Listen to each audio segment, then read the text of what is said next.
Hello, everyone. Welcome to tonight's live stream. Please let me know if you can hear my fan going on in the background because it is bloody hot here and I really don't want to turn it off because I'll start sweating all the way through this. Welcome, everyone. Thanks for joining on tonight's live stream, which is on Sunday instead of Saturday. So we've got some cozy Sunday vibes going on. So my guest tonight is a self-described cemetery creeper and all-around weirdo, not meant in the derogatory sense. She's the co-host of the fantastic What's Up Weirdo podcast with John E.L. Tenney. She's an avid paranormal investigator, and you can find her in haunted locations and paranormal events across the country. And one day, I'm assuming the world. But her talents go much further than the world of the weird. She's a cosmetic tattoo artist who created her own viral beauty trend called AstroFrecks, an avid UFC fan, and a horror buff to boot. She's also probably one of the most doting dog mothers on the planet. Please welcome the one and only Jessica Knapik. Aww, you made me welcome. Wow, so sweet. I took your bio and I just added a little bit to it, you know, just hyping you up a little bit. Welcome. Thanks for joining us. Yeah. Stoked to be here. I see a lot of good people in the chat. Yeah, you got a lot of fans here. You're very beloved. And you're joining us on Sunday instead of Saturday, and that's because you are an avid UFC fan. It's true. There was a pay-per-view on last night. I didn't know that's why you did. I didn't know that's why you didn't ask me to do this last night. That's so cute. I was busy. And do you watch it every weekend? Like every time it's on? Yeah. It's UFC is crazy. They only miss probably 8 weekends a year. So bloody hell, that's a lot. I'm not even kidding. Like every Saturday I fucking watch. And there's one pay-per-view a month, and then the rest are kind of smaller events, but I still watch them all. Like the first few years I had to do Michigan Paracon. It's always on a weekend, and I was like on the Saturday night hiding next to a TV, like watching my favorite people. But luckily the last 2 Paracons it fell on weekends where there wasn't fights, so I actually got to enjoy myself and not be stressed out. So that's quite a lot of fights. I've just recently I've never been into sports, right? I recently got into baseball because of my boyfriend. I was just like never interested in sports in my life and just watched a couple of baseball games and became like somehow addicted to it. But that's on like almost every day throughout the summer. Yeah. It's absolutely wild. Like these people are going ham. They're playing like 6 games in a row, then 1 day off, then like another 6. Like it's insane. Yeah. I see somebody in the chat. If you okay, first of all, we're not only just watching fights all the time, but it's a Twitter thing and it's a YouTube thing. And every time there's like a live stream, MMA related people in the chat are like, R.I.P. Joe Rogan, R.I.P. Joe Rogan. He didn't really die, but they just do it. And somebody in the chat already put R.I.P. Brennan Schaub, who's another fucking fighter personality. So ex-fighter. So that's why I tackled a second ago because that's so fucking funny. So now when did you get into it? How long have you been a UFC head for? So I started watching it heavy in, I would say 2017, 2016.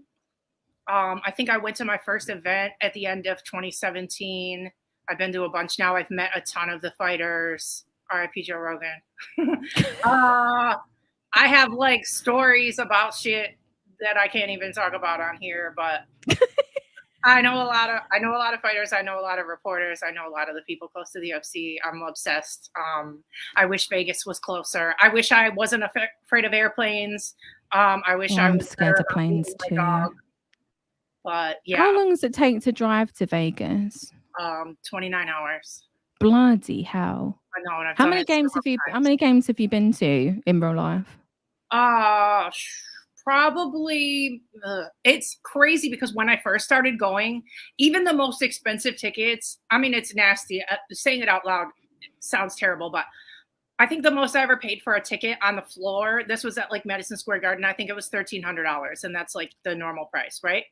For one fucking ticket. So listen, now the prices are so crazy. The floor tickets now are like $10,000, and it happened in a matter of years. And now I can't even go. So a lot of people I know a lot of the people can't even go anymore, which makes me feel bad, but because I'm like, if you wanted, once you sit that close, you have to. Then when you're in the building, you're not that close. You're like, no, if I'm not that close again, I don't want to go. So yeah, because I can assume. I mean, I've never been to any sort of like fighting match, but I assume that if you're up in the nosebleeds, you may as well just be watching it on TV. Yeah, they have like huge screens going, so you can look at it. You get like replays, but yeah, if it's a little far away, the only thing that's kind of fun though is if you're in like the lower bowl. A lot of times there's other fighters around, like the fighters who aren't fighting go to the fights, and you end up running into them like, maybe at your seats or definitely on the concourse. And then too, they hang out. There's like always a fighter hotel, so they're always like outside. It's like one of the most accessible sports. I feel like people who follow baseball, football, etc., like you might go your whole life and not meet one of those people. Like you can go to any UFC event and meet like fucking 10 fighters. They're so gracious. They're so nice. Like they're so fan based, which is crazy because like I say all that, but then the tickets are now $10,000. So it's like, yeah, but it's not their choice though, is it? If that's going to be all those people, it's not the player's choice. I know, but it's like I wish it was like more people. Like it's pricing out some people. You know what I mean? Like yeah. Those hardcore fans were, I don't know.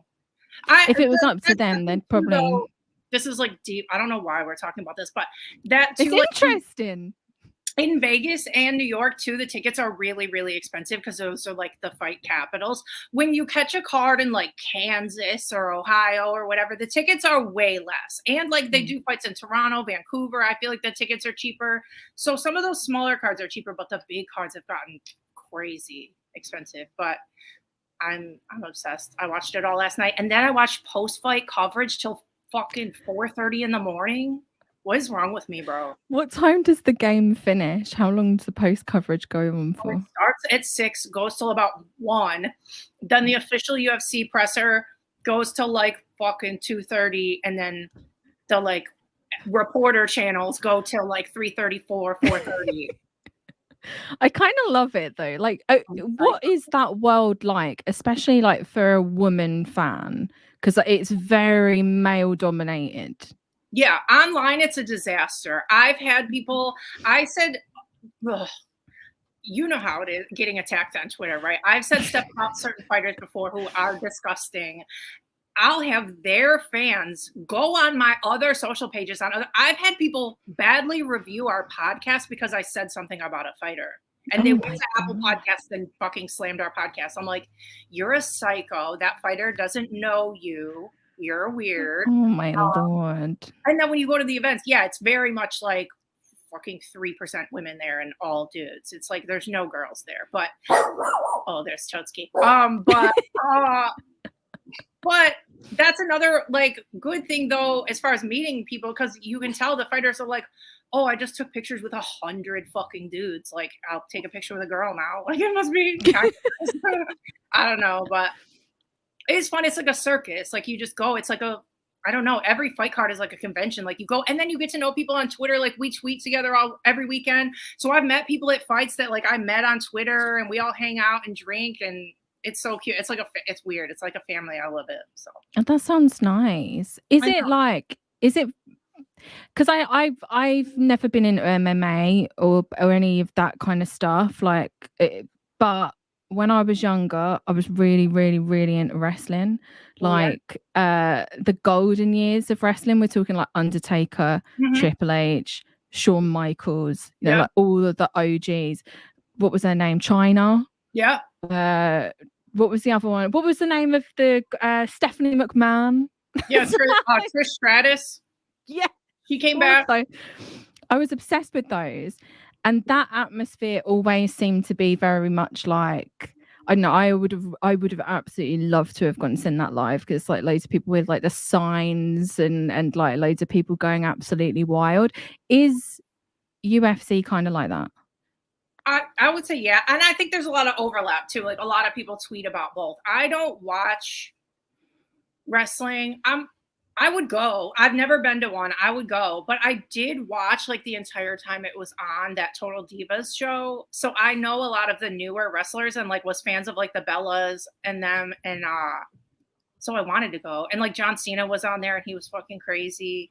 But yeah, they always used to have like the best storylines as well, right? So it was all like totally, it wasn't fake because I hate it when people go, oh, wrestling's fake. It's like, it's choreographed. Yeah, it's choreographed, and there's bits of it that are acted, but it still is definitely a skill. But they had all of the fake storylines that were just so funny. It'd be like the one, I don't even know why we've gone off on this. I know, I don't even, I'm into it. I never get to talk about this shit, so I'm into it.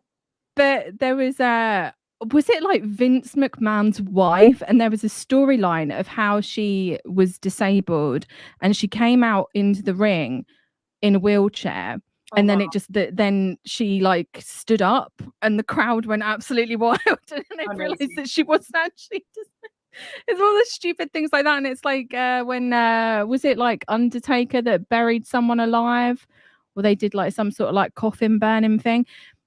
My question was, there was a question in this. Does UFC have storylines, or is it just like fighting? They'll have either kind of manufactured or real,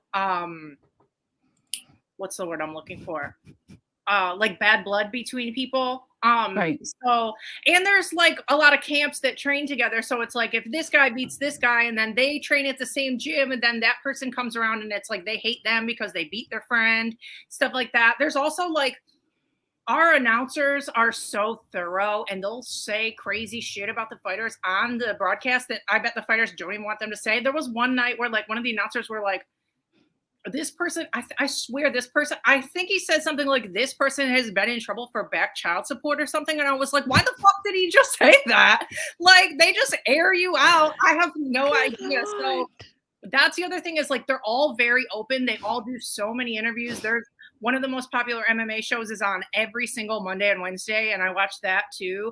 And all of them go on there every fucking week and do interviews. So you know their story, you know they're at their house, they're talking about their life, whatever. And then they do lead up videos and show what they do or what they've been through or what injuries they've had. And then when it comes on, you're like so invested. So it is like a soap opera, even if it's like, it's real, but yeah, you get very invested. And they do have like rivalries for sure. And then you have like arcs where like people hated each other and now they're cool with each other. And it's a lot.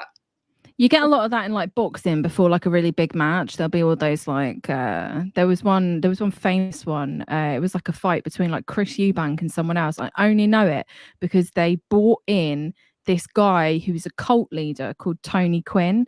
He was like he had a cult called Educo. And they brought him in to like, I can't remember the exact details of it. I probably shouldn't have brought it up because I can't remember the exact details, but it was something about like hypnotizing one of the boxers so that he couldn't feel pain. It was fucking nuts. It was nuts. Wait, and they made a whole real. He was fake or he was real? He was real. He was like he's like a real ass cult leader who's involved in like oil scams and loads of like sexual abuse allegations and stuff. Yeah, mental. Absolutely mental. Wow. Absolutely mental. Crazy. We've had stuff like that. We had this one fighter a while back. His name's why can't I think of his name right now? Not important, but he had this he like fired his whole team for a while and had this guru guy that he was like, no, he's my new trainer, he's my new everything. And this guy has no background in MMA. He's just like a weird new age fucking weirdo. And he would bring this guy in and like, it's important. Your corner is important. While you're fighting, they usually have 3 corners, you know, and they all tell you different tips and like keep you together and tell you stuff in between rounds. And he would just bring this weird fucking guy that was rubbing everybody the wrong way. And we're all like, what are you doing, bro? You got to find out who that is and tell me who that is later. Because I was never allowed to tweet about it because that fighter follows me on Twitter. So I could never join in the making fun because I'm like, he'll fucking see it and then I'll feel mean.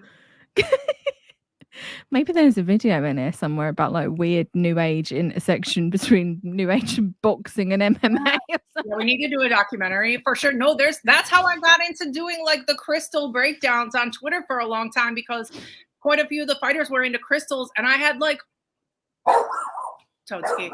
Hang on. It's all right. He's the third guest. He is.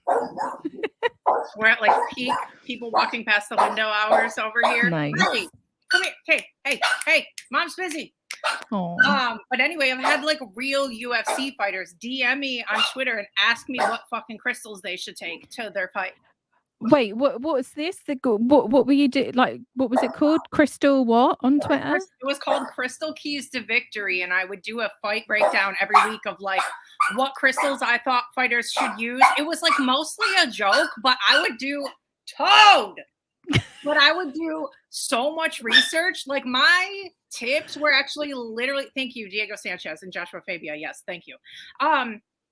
But I would do so much research because it was like, if I knew they were coming off like a knee injury, it'd be a crystal that was good for your fucking knees. Like I did so much research. They were really real. And then I had like legit fighters DM me and be like, what kind of crystal should I use? And I cut the screen. I can't post that shit, but because they don't want to come off like a weirdo, but I kept like screenshots, and there's like, they do this thing before pay-per-views every weekend. He's using one of my dog nicknames in the chat. They do these fight breakdowns before pay-per-views every weekend and or every once a month. And they've shown fighters like charging their crystals in the sun and shit. So then I just started doing it like half as a joke and half real, but it was like so much work after a while. I like stopped doing it, but I do need to bring it back. Like, I think you should. There's a lot of like superstition, I find. It's like getting into watching baseball. There's so I watched the Kansas City Royals, and there is a baseball player. I've totally forgotten what position he plays. I'm sure Tanner will remind me in the chat. But every time he's like basically their best hitter, he is always like hitting home runs. But you see him with this like little routine that he does. Like every time he comes up to bat, he does like this little. I'm like, there's so much superstition in here. Like, even down to like the number of buttons that they have unbuttoned on a shirt, like represents like something. It's like I never knew how much people like in sports was they're like deadly serious about it as well. Yeah, they have that in fights too. And then too, the last pay-per-view I went to, one of the fighters who like knows I did the crystal shit, blah blah blah. I've seen him at a few events with his wife, and he had just fought that night. I felt so bad. I was outside the fighter hotel, and he was kind of bummed out, but he was like, "Oh, I've been trying to find you." He's like, "I wanted to show you, like me and my wife got tiger's eye bracelets, and they both held up their wrists." And I'm like, "You guys are so cute. Why do you give a fuck what I talk about?" Like, it was so cute. So I'm like the crystal girl, like when I go to events, and it's like, I hope they don't think I'm not like woo woo. I do like crystals, but it was mostly like, this can be my niche in the fights, and I hope you guys think it's funny. But like, I think there's some people who are like, she's fucking nuts, but it's not like that. No, I don't think. I think it's nice. I think it's unique. Yeah, I'm just and it's like it's a nice way to kind of stand out against everyone else. I mean, you already kind of stand out because it is so male dominated, but so you're carving yourself a role. Hazel asked, who has your favorite intro song? Who does? So I really like my two top favorites are probably Taito Ivasa and Derek Lewis. Both always come out to very girly, very emotional songs just to be funny.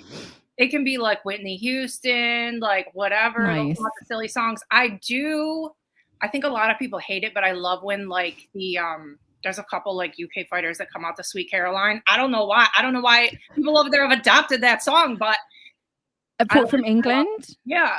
Oh yeah, people have it. That's kind of like a lad thing here. I don't know if you know what lad culture is, right? Like yeah, basically like you're down the pub all with the lads, and then it's like Sweet Caroline's like the thing where everybody's drunk and like chants it. Yeah.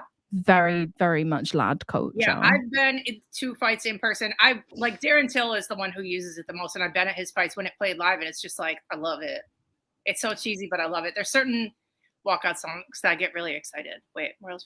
Connor says Royals first baseman, who's Vinny Pasquantino, wears a Bigfoot chain. He also, whenever he hits Sasquatch, a guy in a Sasquatch suit, Bigfoot suit, comes out and like does like a walk around. It's brilliant. It's brilliant. The fighter that I was talking about, they got the bracelets with his wife. He's like big into Sasquatch too, and he has like, I think he has Sasquatch tattoo, and he's talked about on fight shows before being into like Sasquatch stuff. I'm like, I love this shit. I like want to, and I don't know if you know this too, but you probably already do, but Angela Hill, one of the UFC fighters, her grandfather is like Betty and Barney Hill. Like that's her fucking yes, I do know that. Yeah. Are there many women fighters? I don't like to talk about it though. I don't think she either was old enough or didn't know them well enough, but it comes up in interviews and it's like she just doesn't have that much information, you know what I mean? But I still think it's good. Like to us, it's like royalty, but to her, she's like, yeah, okay, I don't know what the fuck this. I don't know. She has old pictures though and shit. I've like retweeted her old pictures before, but like I get being asked about it a million times, and you're like, okay, you know, I don't. What am I supposed to say? I wasn't there. I didn't see fucking. You know what I mean? So. Women fighters, are they in a separate league or do they fight with the men? They fight on the same cards, but it hasn't happened for that long. It was like a breakthrough of like when women were allowed in the UFC. So now it's like, I mean, still it'll be like a card of fucking 13 guy fights and like 2 girl fights. So it's not that many, but you know, it did take a while to get it into it. I like the girl. There's some girl fights who fucking go ham. You'll have 2 giant guys in there who are heavyweights and not touch each other, and then you'll have your girls both bloody each other's faces. Like they go ham. So, I mean, is Joe Rogan a massive part of it? I know he's like the commentator, but does he commentate all of them? So commentate all of them? Do the commentary from? Used to. He obviously, I feel like, was a big part of it getting famous. A lot of his calls and like how he reacts to people getting knocked out, you know, gets played over highlights, and he was a big deal. He doesn't, I feel like he's backing away from it. He doesn't like to travel. He doesn't go out of the country. So that, like, last night's pay-per-view was in England and he didn't go. So he used to do every pay-per-view. He doesn't do every pay-per-view now. So I think he's getting, and he's like a billionaire. I'm sure he's a fucking billionaire. Like, where are you going to go fucking work for? It's too busy dipping himself in the cold baths and eating elk meat. I know people judge me. They're like, I'm not watching UFC. It's for Joe Rogan. I'm like, okay, he's barely there anymore, and he doesn't have whatever. I'm not proud of it either. I know he's there. What do you want me to do about it? But I will say, when we get those big knockouts where it's like, we're gonna remember this for 10 years, and they show the desk's reaction, and it's him and DC and, you know, whoever else, Bisping, whoever, it's so good. Like, it makes you so, I don't know, it makes it like that much better. I can't explain. People who watch fights know. But you're kind of making me want to watch it. No, it's so fun. It's so exciting. They should send you out as like an ambassador. I tried. I know. Could still happen today. Because it's like the passion for it comes across quite a lot, and it's I know it's something. I've never been into sports, but I don't know. I just it's a skill too. A lot of people are like, oh, it's violent, or they bleed, or they do this, and I can't watch it. I'm like, there's such a skill though. Like, if someone attacks you with their whole body and you know 8 different ways to get them off of you, that's fucking skill. Like, they train their whole lives to this, and they like, you know, eat a certain way for their whole life and work out every fucking day. And was it that one guy that I swear is a UFC fighter, and he may have been Irish, or he could have been English, I can't remember, but he was sat there and he was eating a pizza, and it's like a famous video clip where he's like eating a pizza, and they're like, oh, is this like, are you going to carry on your diet? He's like, absolutely not. They always go like straight for it. Well, the thing is, you do your weigh-ins on Friday, the fights are on Saturday. After you do your weigh-in, you can eat whatever the fuck you want. So some of them, like, let's say you're in like a 170, you weigh in at 170 on Friday. Sometimes by the time they get to the fights on Saturday, they weigh like 200, 210. They put that on in one fucking day. That's insane. Nice. I know. I could talk about this shit forever. I feel like I could do that easily if you just let me loose with me. Paranormal chat, and we're just being absolute bears for a half an hour. Yeah, but it's interesting though, because like, again, I feel like you don't get a chance to talk about it enough, and like it's something I've got. I mean, I know everything about paranormal. I don't know anything about UFC. Well, you do now. It's true. I'm gonna have to start watching it. You have to send me the links. All right. Let's talk about Well, I didn't even so Totsuki, you want to come here and be on the camera?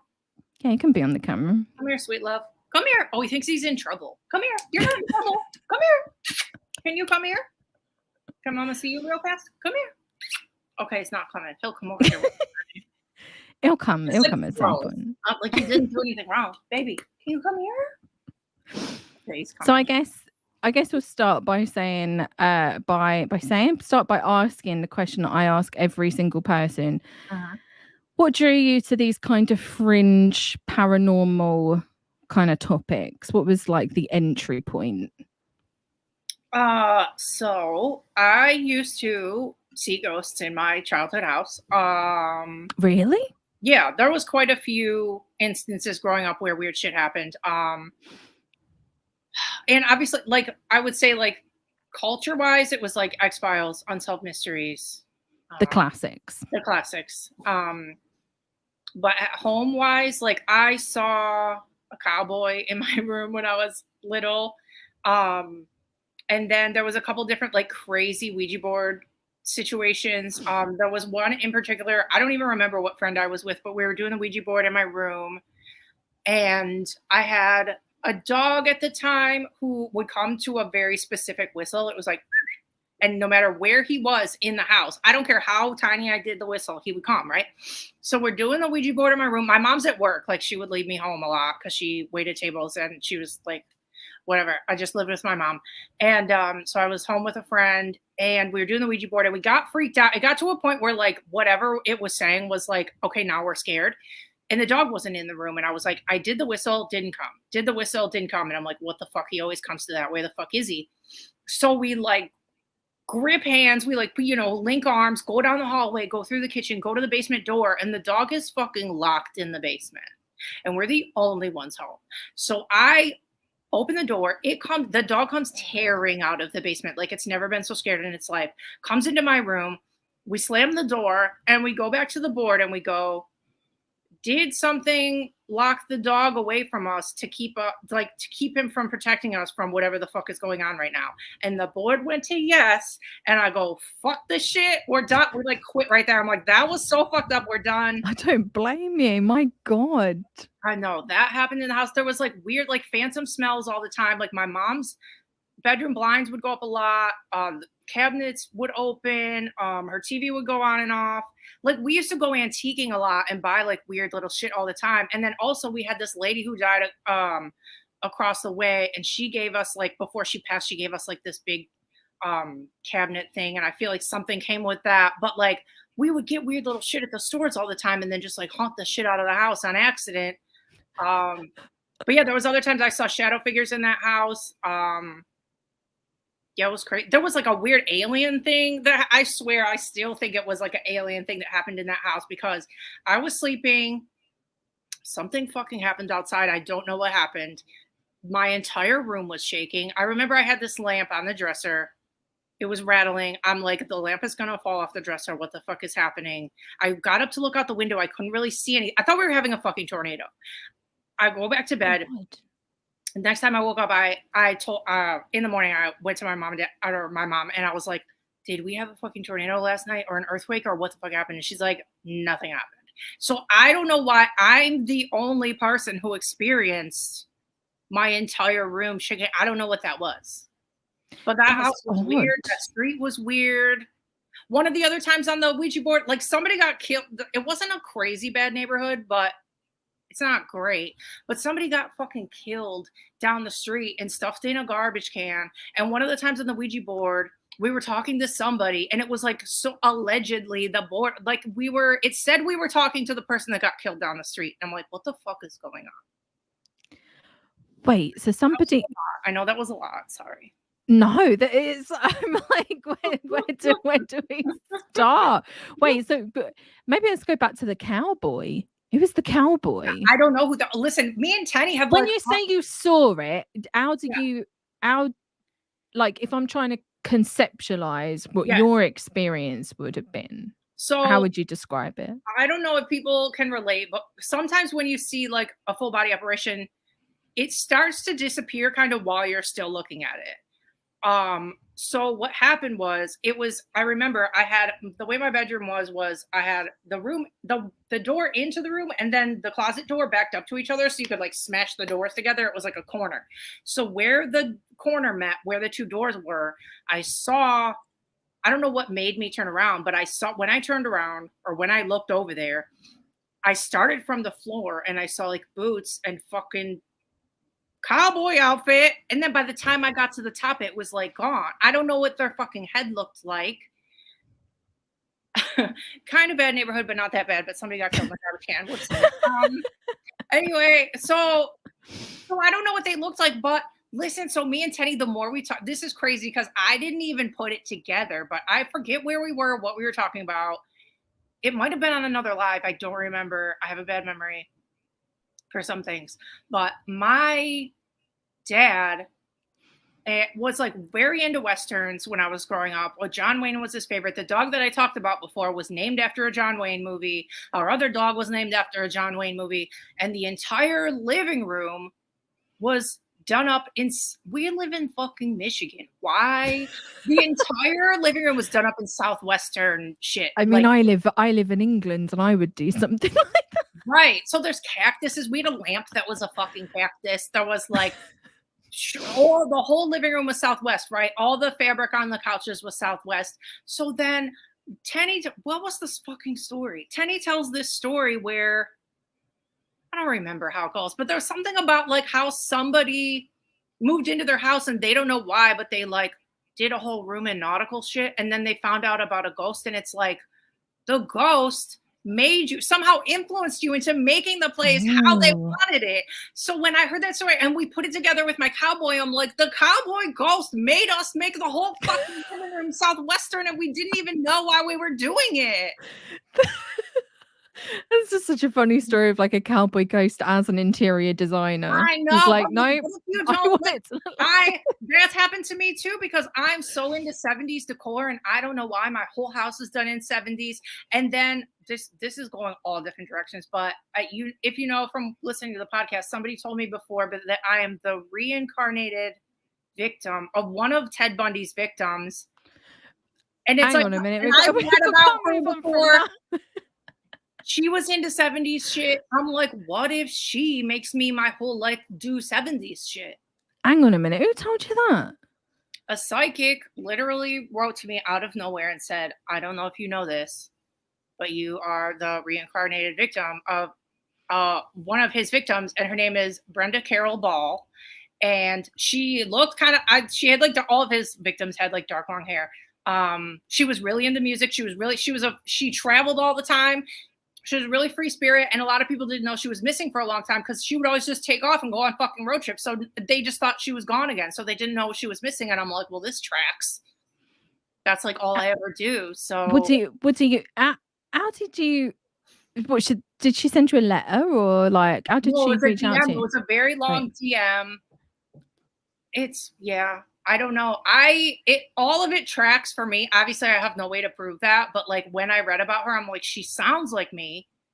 And now my whole house is decorated in 70s shit. Like it makes sense, but I know it's crazy, but I like it. I mean, I just wonder how you felt reading a message like that.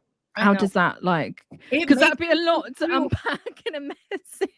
I know. You know what's crazy though is he was like notorious for like choking his victims, or like decapitate. Some of them were decapitated or nearly decapitated. And I've always my whole entire fucking life had the weirdest thing with my neck. I don't like when shit touches my neck. I don't like when people come near my neck. I've always been so fucking weird about my neck. And I'm like, that tracks too, because if I died in a previous life from strangulation, maybe I still have a fucking weird thing with it. So who knows? I know. Could well be true. I know. So when you were seeing the apparitions and stuff in your house, like, because I've never seen anything in my life that I could say was like unexplained. I had one somewhat paranormal experience last October, and it was in the Low Hotel in Point Pleasant, West Virginia. Oh yeah. And it wasn't paranormal, right? Or what I would say is like stereotypical paranormal, but it was very bizarre because I was asleep, both asleep in bed with my boyfriend next to me. We both heard this like like an old-timey radio, right? Yeah. Like I can't describe it. Like how do I, it was kind of like in and out of sleep. So therefore part of me immediately thought, oh, am I dreaming? But he heard it as well. Mm-hmm. And then I thought, it almost sounded like it was like an old-timey radio coming from the other room. Yeah. Or as if someone downstairs, you know, in like some like small kind of towns you go to, they'll have like speakers outside, like and they'll play like a little, it almost sounded like that, but there aren't any there. And it was odd. It was just odd. And it was like, oh, like, and my boyfriend said, oh, it might have just been like an alarm radio that just went off in the middle of the night in like another room. But I don't know. It was a bit unsettling. It was like very weird night's sleep. I feel like that's like a time slip though, and especially since y'all both heard it, like something popped in and out and you just heard it, like it wasn't here or it happened before. You know what I mean? Like it wasn't. It was bizarre. I mean, that hotel has got all manner of different stories, and it's been there for a long time in like American standards. Right opposite the Mothman Museum, right opposite the Mothman statue. You know, like the vibes around there are very liminal. Yeah, it's like very that area like is so fucking weird. Yeah, it's all kind of set like up for you. Shit is watching you. It's fucking weird. It's bizarre. Like, and I just want to say too, that hotel is notoriously not dog friendly, so I've never stayed there. Is it not? No, they're not. I read some of because it's the only hotel within fucking miles.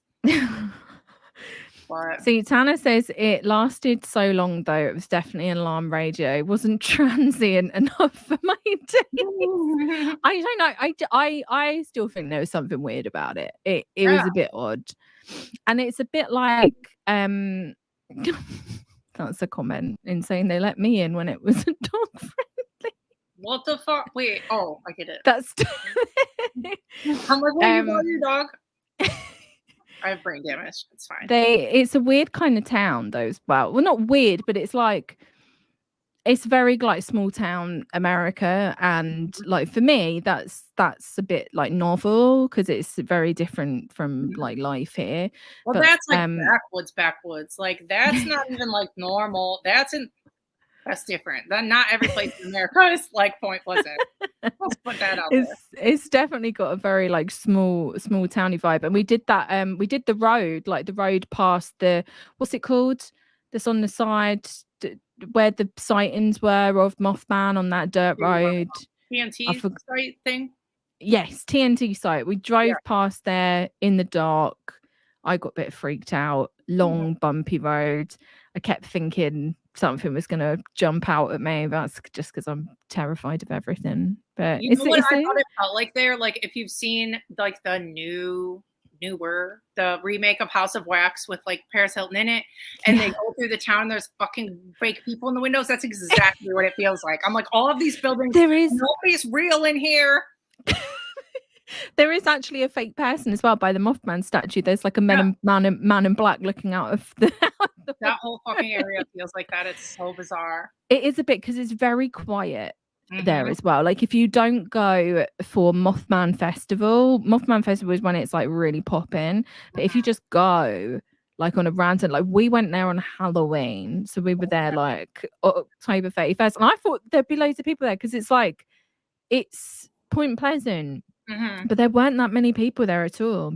There was nobody there when I went there either. And that's another reason I was pissed off that the hotel wouldn't let us stay there. I'm like, oh, you're going to turn away my money? There's no one around. That's ridiculous. I guess I'll just go wherever the fuck. I guess maybe because I don't agree with it, but places that are like very, because when you go in there, it's all very like historic, yeah. Yeah, and it's very much like of the time period, so it's not a modern hotel. So like all the beds are very vintage. It's all very like wooden floors and everything. So maybe they think like, oh, a dog's gonna mess it up, but like I don't think so. We have a question. What are some everyday carry crystals? Protection, productivity, anti-negativity. Ones that are like my regular carries would be black tourmaline is like protection and bounce stuff back to people. I like blue lace agate is really good for anxiety. I always have one of those on me. Turquoise is really good for travel safety, and I'm always on road trips, so I always have a piece of turquoise with me.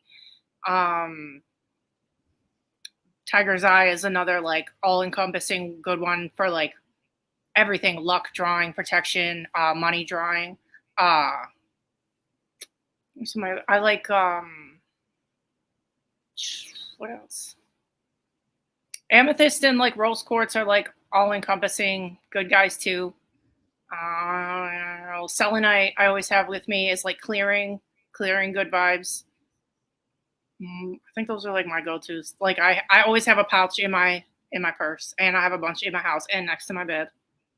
How do you feel about like, I'm not sure how to phrase the question, so I'm just going to go off on a tangent, but like, because I've got an interest in this kind of stuff, right? Like crystals, all of that stuff. I've got, you probably can't see them, but I've got quite a lot of them. I find it all like really interesting. I find a lot of like different concepts like quite interesting.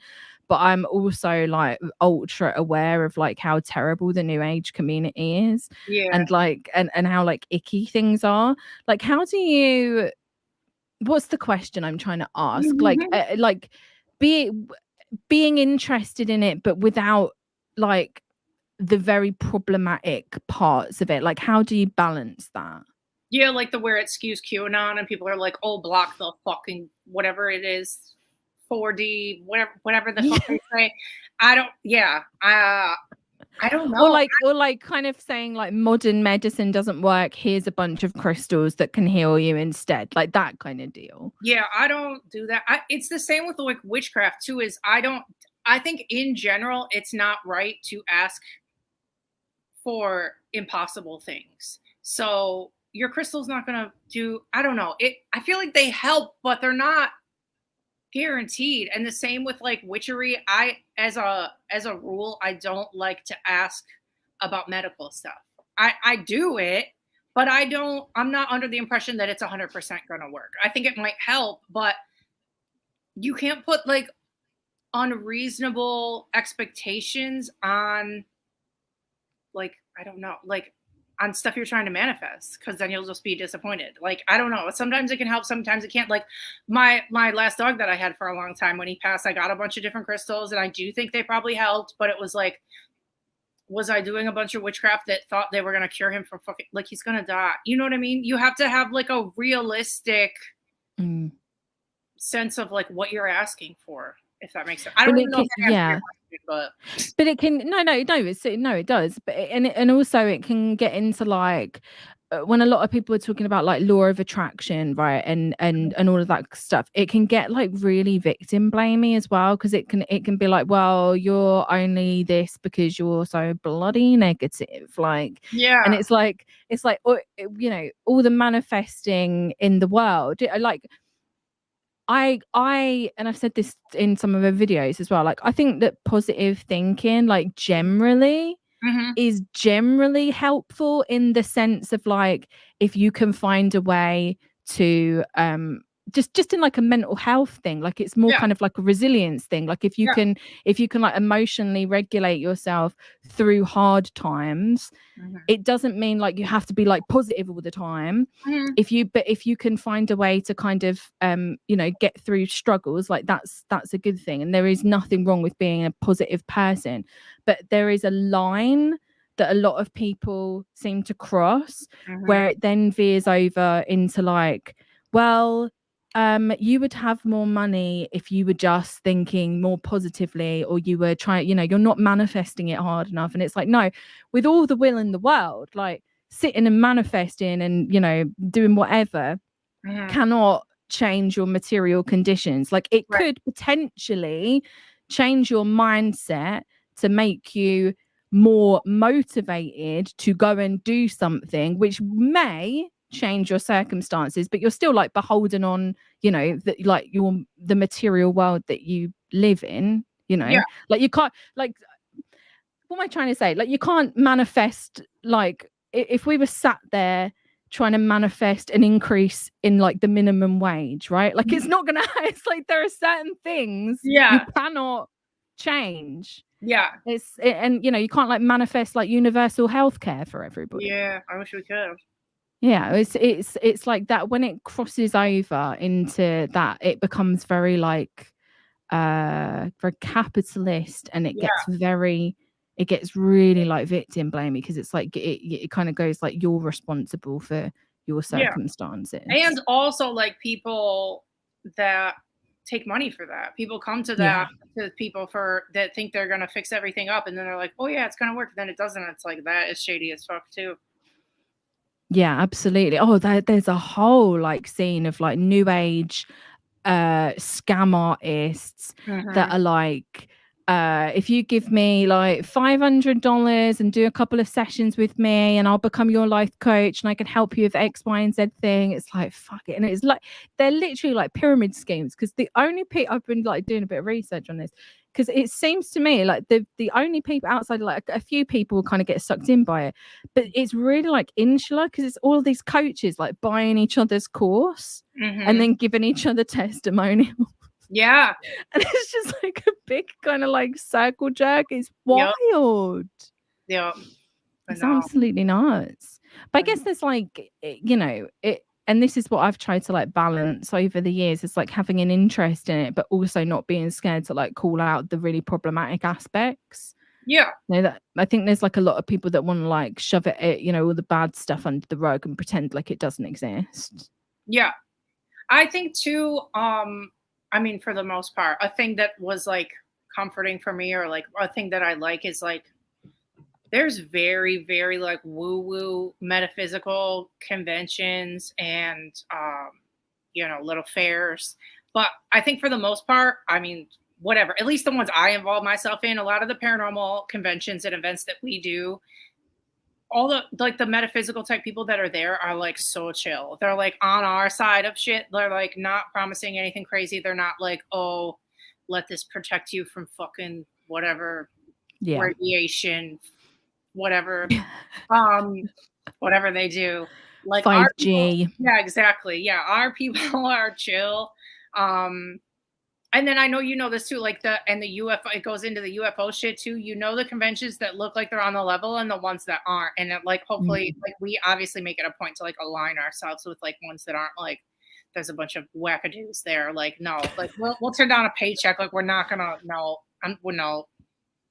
It's hard though sometimes, because there's a lot of No, I know they're all grifters. I know they all go and make X amount of money. It's like, okay, well, have fun. I can't just wake up in the morning and lie every day, you weirdos.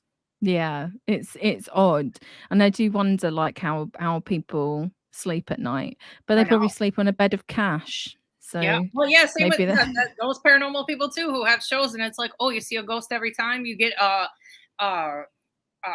what's the word? Like taken over by a demon every episode. Okay. All right then. Oh, okay. yeah. That's fine because you're in a big ass house and I'm not. That's for whatever. But That's there's problems on both sides, and this is what I think some people don't necessarily address. Is like, yeah, we're all very much aware of the problems on paranormal side, like on the ufology side, on the new age side, like that's very like we talk about that a lot. There's a lot of people on like the skeptical side as well, that it becomes like a real kind of like dogmatism. It's like, for me, right, I class myself as a skeptic. I don't think it's a bad word. I think that I've just got a lot of questions about stuff. I'm not going to believe something blindly. If I'm interested in a story, I'm going to research it and I'm going to make my own conclusion. But I'm also very comfortable with saying I don't know with a lot of stuff. Like this video that I'm working on at the moment, it's about haunting, and there are parts of it that I like go into and kind of like, for want of a better word, like debunk a little bit because it's provably false. But there's other parts that I'm like, I can't explain that. Like you're gonna have to make up your own opinion on what you think. And also, if you believe in the paranormal exists, which I'm very open-minded to something actually existing, it's also incredibly difficult to prove, right? There's a kind of this school of thought of like, you must have a 1080p video and photograph of your paranormal experience. Somebody did a great post actually on Twitter the other day. I think it was David Rydell, where he said it was something about how skeptics are always talking about they want like perfect images, perfect video, and he was like, for the past like 3 weeks, all we've been looking at are super low res videos of Trump getting his ear blown off from like multiple different directions. Like we can't keep like it's you when something like mental happens, right? Something big. Your first thought, I mean, my first thought, apart from it would be going on, would be like, I want to get a video of it. Yeah. But also you're going to be like shaking. You're going to be like, you're not thinking in your right mind. So I know, like a lot of these like UFO videos and stuff, like you can easily just go like, that's bollocks. Like you can tell fakes from a mile off. But this idea that you've got to have like photographic evidence or like some sort of video evidence of the paranormal, number one, I don't think you're ever going to get it. No, it happens when you don't. Literally, well, I have video of one time where it was at a asylum in Wisconsin. I was down a hallway by myself and something was like literally banging in the room. Like it started banging, and this is like a closed, no windows are broken out. It's like it's not dilapidated. Nobody was in there. Something was fucking banging at me. And then I would go past the room and it would start banging behind me. And I'm like, what the fuck is going on? And I was so scared. And I have that on video. But like the times I've seen ghosts or had experiences at famous or not famous locations, I don't have any fucking like either you believe me or you don't. What do you want me to?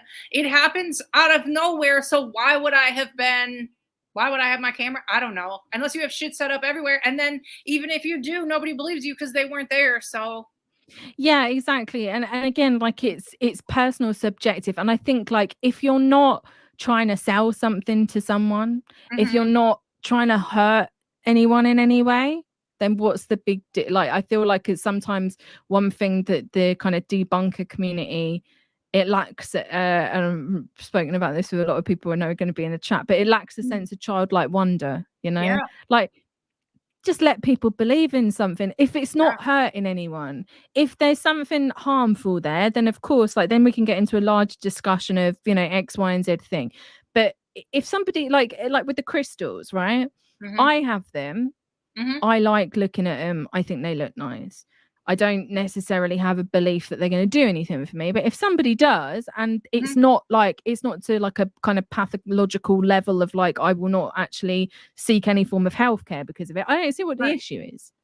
That's how I felt when I was doing that shit on Twitter, because I feel like people were like, okay, this bitch is crazy, but I'm like, okay, but also I lead a very whimsical, fun life every fucking day, and what are you doing? Like, yeah, and also like what is the harm? Yeah, there's no harm. There's no harm in it. And people have got their own different spiritual practices. I guess the overall point is if you're not causing harm to anyone, crack on. Yeah. Do just do what you like. Too fast, too whimsical, baby. That's it. I guess the problem is some of it can veer into like the whatever. But anyway, we're getting off track. So you see ghosts. Are you comfortable calling them ghosts? Or you call them apparitions? What would you call them? Like the thing. Sure. Do you see them in your childhood, and I'm assuming into your teens as well with the Ouija board stuff? At what point does it go beyond like an interest to wanting to take like an active involvement? I don't know. It might have been like the road tripping. A lot of my early road tripping was to just weird places right off the bat. I've been to the Amityville house a bunch of times. Just wherever. It's always like I unofficially call myself the queen of the multi-destination road trip. So like on every road trip, I have to have like, there's certain things, there's like boxes I check off when I'm researching a new area. It's like, where's the oldest bar? A big church of some kind. I'm not religious, but I love fucking big gnarly churches. Most haunted place, weird roadside thing, all best vegan food normally, but there's all like something has to like make me go to an area, and it's like usually like, oh, check this off. So I don't know, I always just gravitated towards spooky places. Obviously becoming like best friends with Tenney probably rocketed stuff into like a different stratosphere too. We've had a lot of cool opportunities and been to a lot of haunted places. But a lot, some of the places I've been to without him, a lot of the places I've been to without him. So I don't know. It just kind of, I don't know. I don't know what just happened. Jenny says you're the road trip queen, and I would have to agree. So I'm going to ask you what your favorite roadside attraction is. Gosh, that's tough. Because I know there are a lot. There are a lot. There's so many that I like. I don't know. Let me think. One of my favorites I went to kind of recently, of like last year, I finally got to, is this giant dinosaur gas station in Wisconsin. Just has a giant dinosaur coming out of it, and I wanted to go for so long. There's another place that me and Tenney went through by accident called Hannibal. It's an area called Hannibal, Missouri. It's like where all the Mark Twain stuff is. Cool. So like all the Huck Finn and Tom Sawyer like houses and fence and everything from the stories is there. They have a very weird little wax museum. I loved that area. Another place I'm obsessed with is LeClaire, Iowa, which is where the shop from American Pickers is. LeClaire, Iowa is so fucking cute. Every single time I go west at all, I stop in LeClaire, Iowa. They have a riverboat. They have a little museum. You can go to the American Pickers store, and it's dog friendly. They have the best coffee shop there that's connected to the shop that has really good candles. That looks nice. So cute. I know. I love just like cute little tiny. I'm trying to think of anything like. Obviously, I'm just talking about not spooky stuff, but let me go through this. That's fine. Yeah, you to talk about. It doesn't have to be totally like spooky. My favorite roadside attraction. Go on. Oh, there's this place in Gretna, Nebraska. It's a chapel, and it's like completely see-through. Right. It's called Holy Family Shrine. When I went there the first time, I swear to you, it was non-denominational. But the last time I went there, it is denominational. You're not allowed to like get married there or anything, but it's so fucking pretty, and it's in the middle of nowhere. Oh my gosh! Hang on a second. I'll share my screen. Oh my God, gosh! I've been there twice. It's so stunning. I've walked the dog straight up into the chapel. I didn't even care. I've been there with each dog of mine. But it's stunning, and it's in the middle of nowhere. It's so good. It's same. And you don't even get how big it is. It's freaking enormous. And yeah, you stand in it. So it's just like a wooden, but it's glass on the outside. Like a church was see-through. And there's a river. There's a river, little weird stream that goes through on outside and under and through the middle aisle of the fucking, like, okay, yeah, click that one. There's a little, okay, see those little squares next to the benches? That's water. They're from the outside. Oh, really? It's crazy. Oh, that's nice. There's a place that is, hang on, let me see if I can get it. It's called Dode Church, and it's quite close to me. I've only ever been there once. Let me see if I can get some images. Hang on a second. So it's like this place, but like inside, it looks like that. And they do like weddings there and shit, but it looks like that on the outside. And it's like, it's really old. It's haunted, apparently. Haunted Kent Village. I want to go there. I want to live in there. It's really close to me. I need like one more window, though. It doesn't really have any windows. It has a little. It's really, really close. Oh, it became famous for black magic rituals. Ooh. It's got a holly henge. Love it. It's very cool. Apparently, it's built upon ley lines, which is always great. I'm gonna have you share another weird place that I love in New Hampshire. Look up New Hampshire Dog Chapel. It's like an art installation / passion project of this one artist guy, and it's a little baby church chapel thing. And there's all the stained glasses dogs, all the little all the posts are dogs. Everything on it is dogs, and you can bring your dog in it. Look at that. It's so cute. Yeah, all the stained glasses dogs in it. And then like the outside view, there's like these white posts along the outside, and it has like dog heads on it. I don't even know why it exists or what you're supposed to do there. Yeah, like that photo right there. There's like all dogs on the wall. It's so this rocks. I love it. I know. I remember I I love met it. Tony on a road trip. He was at I think it was a Strange Escape at Mount Washington, the haunted Mount Washington Hotel, and I met him there. And I was like, "You guys do whatever you want during the day. I have to go to the dog chapel." And I like went there by myself because I had to. Very cool. I know. My favorite roadside attraction is this place. His website. Oh wait, have you ever been here? Hole in the Rock in Utah. Is that behind a gas station? It's got like a trading post. I think I have it bookmarked in Google Maps, and I haven't been there yet. Basically, this couple like blew out like as the title says, a hole in a rock, and then just like created their home in the rock. And there's like you can see like what the inside. It's just so bizarre. Like they used to live here. It's like really weird. Like the interior, no theme. It's just so random. No, that's just like what the house used to look like. It's just all that odd stuff. I love it. It's madness. And there is a petting zoo there. Like it's just like a really strange, very strange. Wait, show them the Wisconsin. Just type Wisconsin dinosaur gas station. Wisconsin. You guys have to, y'all don't understand how big it is. It was so impressive, and I was so happy. Oh. You got blocked. Does that? Oh, why does that one? Yeah, like that. Subway.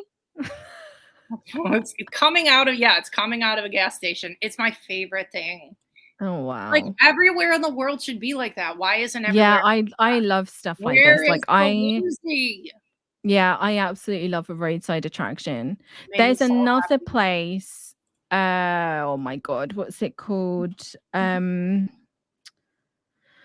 What's the? Oh, that's it. I'm trying to remember what state it's in. Is it Arizona? Oh, that's it. Yeah, Flintstones Bedrock City.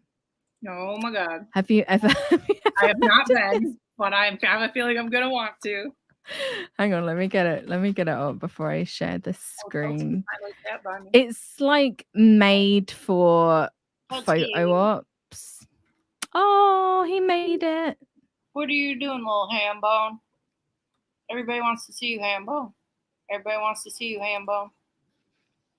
All right, so we'll do you. It's so like kitschy. It's terrible, but it's so fun. And you just go in all of these little houses. Cute. I have so many pictures of me from this place. It's odd. That's it. Like from the outside, looking around, and you can just go around and you can go into like all the. I'm bummed out I didn't go there when I drove through Arizona. Oh my god, it's ridiculous. It's one of those just like ridiculous places that you have to visit at least once. Oh yeah. I've been to the Alien Jerky gas station. Where's that? Is that in Nevada? Utah. I think I've been to that one. There might be a couple, but the one I went to. There's one. I think there's one between LA and Nevada, Vegas. Yeah. LA and Vegas. Yeah. And there's loads of like little oddities along that, like world's biggest thermometer.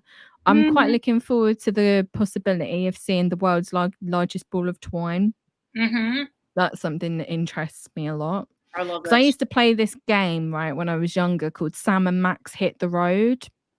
It was like an old PC game, and it was I don't know what Sam was. I think he was like a rat or some kind of mouse, and Max was a dog, but they were both like police detectives. And they were going on like a road trip, and that was kind of like my first experience with like Americana, because it was like all of these bizarre like roadside attractions. So I think that's what inspired my obsession with it. But I've been loads. Like, what's the longest road trip you've ever done? Because mine was about 10 years ago. I did it over just over 2 months. Ooh. And drove from Atlanta, Georgia, all the way through the south, did 10,000 miles and finished up in Seattle. Dang. It was mental. It's like the most insane road trip ever. But I saved for so long to try to do that. It was like it was like my dream road trip. That is too long. I've done a few long ones. I think the last one I did was my longest. I think it was 25 or 26 days, 24, something right in there. But I drove from Michigan to California. Well, I stopped in Utah because I went to the UFC fights. Went to California, and then we took the south route back and went through Arizona, New Mexico, blah, blah, blah. So I drove to California by myself. That took a week. I went slow and went places. Tenney flew out to Los Angeles. We stayed in Los Angeles for a little under a week, and then we drove back the south route back and went to like Roswell and Socorro and nice Giant Rock and a bunch of spooky places, and then came back. So it was a big one. What did you think of Roswell? I loved it.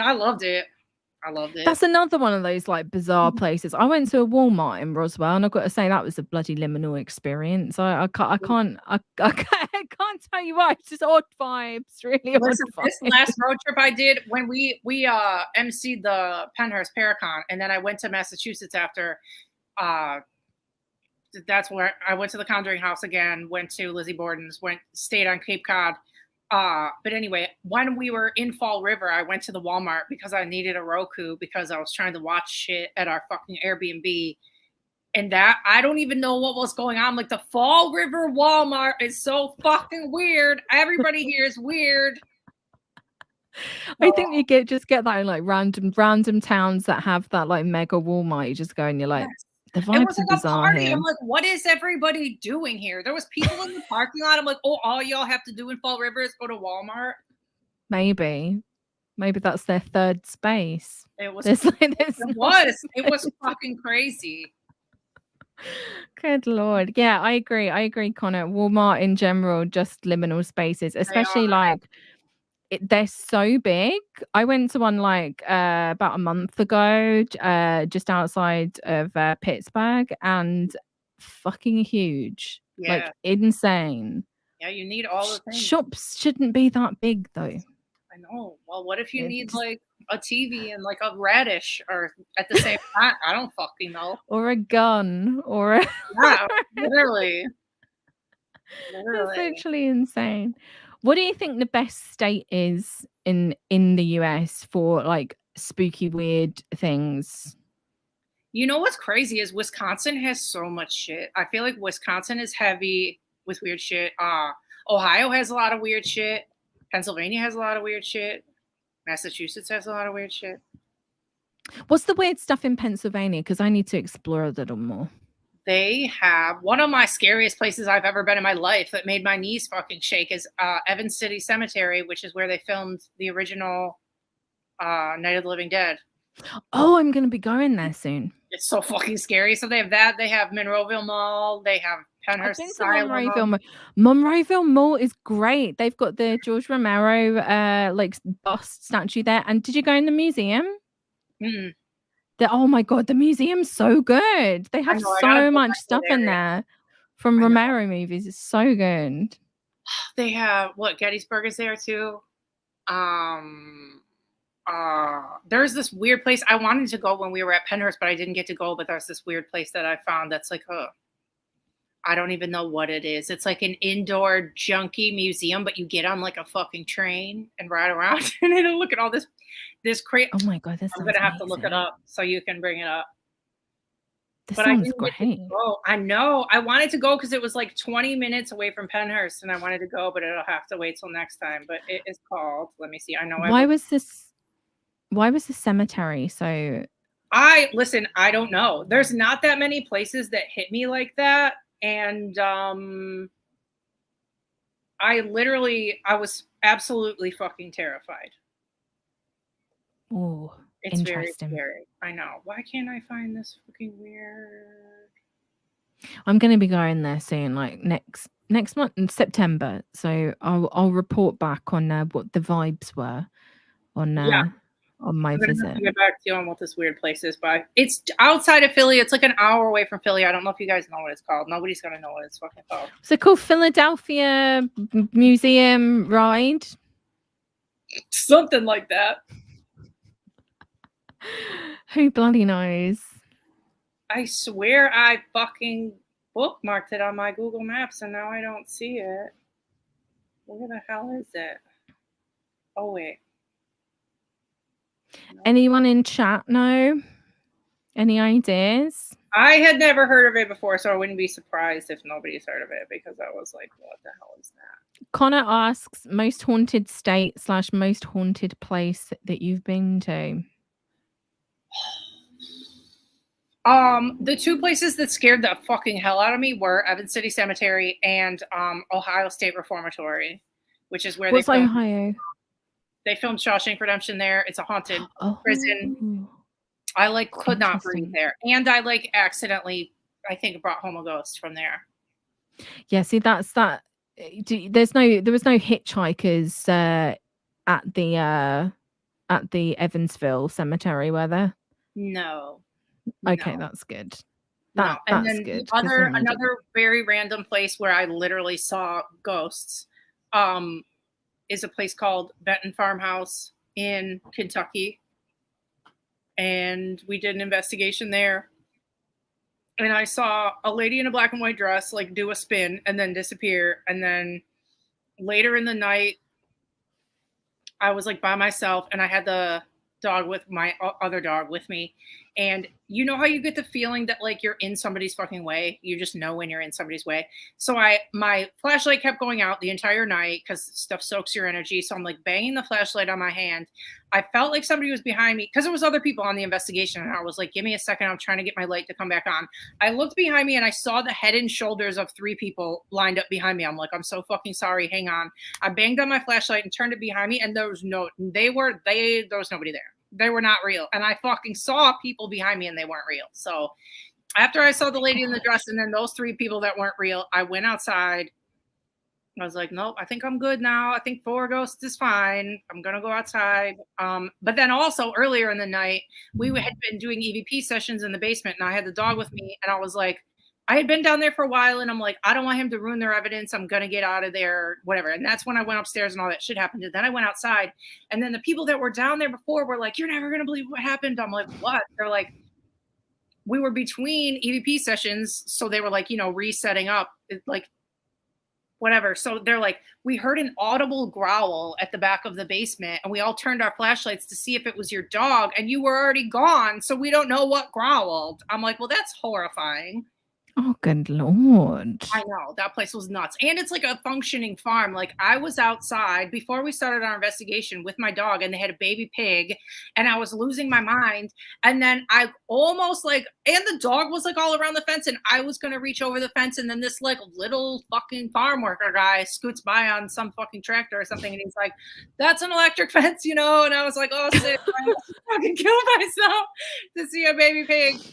Good looking out. Jesus. I know that place was wild. And they had so many sheeps outside and stuff, but that place was crazy. That's the most full body apparitions I've seen in one night. That was nuts. Do you think that there's something how do I, again, I'm always trying to think of how to phrase the questions that I want to ask. Is there something innate in people that see certain things? Do you think that you have to be open to it? Do you think that there's something that could explain why some people see more than others? What's crazy is I do think you have to be open to it for sure, because I know an awful lot of people who go to a million haunted locations and they've never seen shit. But I don't know. I don't know if it's natural or what, or I have weird psychic shit too. So I don't know if it's I'm open to it in that way too. But another weird thing is to my recollection, I don't think from the time that I told you I saw stuff in my childhood house to that time at Benton Farmhouse, I don't think in that entire fucking time of my life I saw any other full body apparitions. And since then, I've seen other ones. I don't know if that reopened it. I don't know if a place can reopen stuff for you, or I don't know what happens, but it's not just constant, and it can go a ton of years without you seeing anything in between. See, my mum's got a friend who has had multiple strange experiences in her life, from what she calls being chased by a UFO, although I think chased is maybe a little bit strong. She's also seen ghosts. She's seen figures and stuff. She seems to be she just has like these things happen to her. I'm like, how do you have all these stories? Like, I always think like, I would love to see something like that, but maybe it's because I'm too much of like a materialist, that I'm like too was it like left brain? I know. I still think it could happen at any time though. I don't know what the conditions have to be. And another thing too is like I've probably been to 100 haunted places at this point, probably more. And another thing that never happened that I thought was never going to happen was I never thought I would get touched or scratched or like pushed or anything. And that's only happened to some people. I know Tenney's been scratched, Tenney's been touched, and it finally fucking happened. I think in January or February was when we went to Bobby Mackey's. Because I heard it was going to be knocked down, which it is. So we organized like a group trip with the podcast folks, and we went there, and something like grabbed my hip in the in the like merch area. They have like a little gift shop, and it's like a honky tonk bar, and it like a pickup joint, and like I feel like what I felt was like when you're at a bar and a guy like puts his hand around your hip, like if he's your girl or if he's your boyfriend and you're his girlfriend, right? Like it felt like someone like gripped my hip like from the other side. You know what I mean? I was like, well, that was fucking weird. So I didn't feel like weird. I wasn't like scared, but I was like, all right, like at least I didn't get pushed down the stairs. I guess I'll take that rather than being like hurt. But I've been doing this for how long, and I've been to how many locations, and that was the first time I ever got touched. So you like never fucking know when it's gonna happen. There's an interesting comment. It's not a question, but I guess I'm thinking like this bit at the end, could it be subconscious? Because even in a way, like to say it's subconscious or it's coming from the self doesn't discount, like the way that I think about it anyway is like it doesn't discount any sort of like paranormal thing.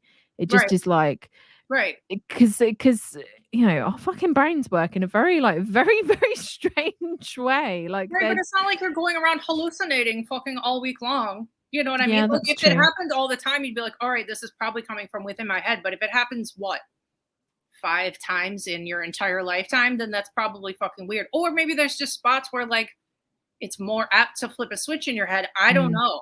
We'll never know. That's why this is so fucking interesting. But, and then another thing too is I feel like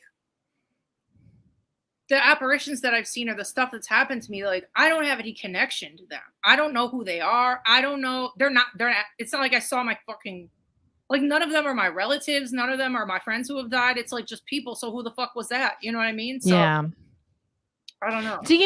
How do you feel about like, I guess this is going into like the gray areas again of like psychic mediums, right? Because I've got like I have a intense fascination, but again I do have some skepticism, and I guess the skepticism is brought about by the fact that there's so many scammers. There's so many scammers. It's insane. I know. But like there's parts of that I feel can be like very beneficial if you go to somebody and they can. There's even a part of me that's like, I need to be a bit careful with my words here, but there's almost a part of me that's like, if you're delivering, like, let's say you've got somebody that is not a psychic medium, but they're, you know, they just are passing on messages and doing whatever. If you're passing on a message that person then takes on and they're like, that was actually quite a positive thing, like a kind of message of love, I'm like, oh, is that really that bad? But then there's a lot of like other people that are like really bad with it. But then there's people that are like, I don't know, there's another grey area where I'm like, is this real? I get that a lot. I'm like, is this real? Do I believe in it? Do I not believe in it? Do I have to decide whether or not I believe in it or not? Can I just be interested in it? Yeah. How do you feel about psychic mediums? So firstly, in my experience, my friends, the people closest to me that I know have legitimate psychic ability never fucking talk about it, and they never use it, and they don't use it for financial gains.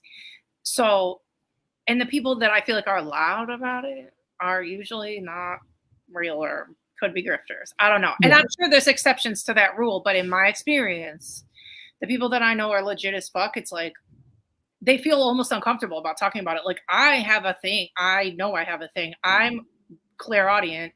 So I hear shit in my head that's not me. And I don't know where it comes from. And I don't know. And it happens when it wants to.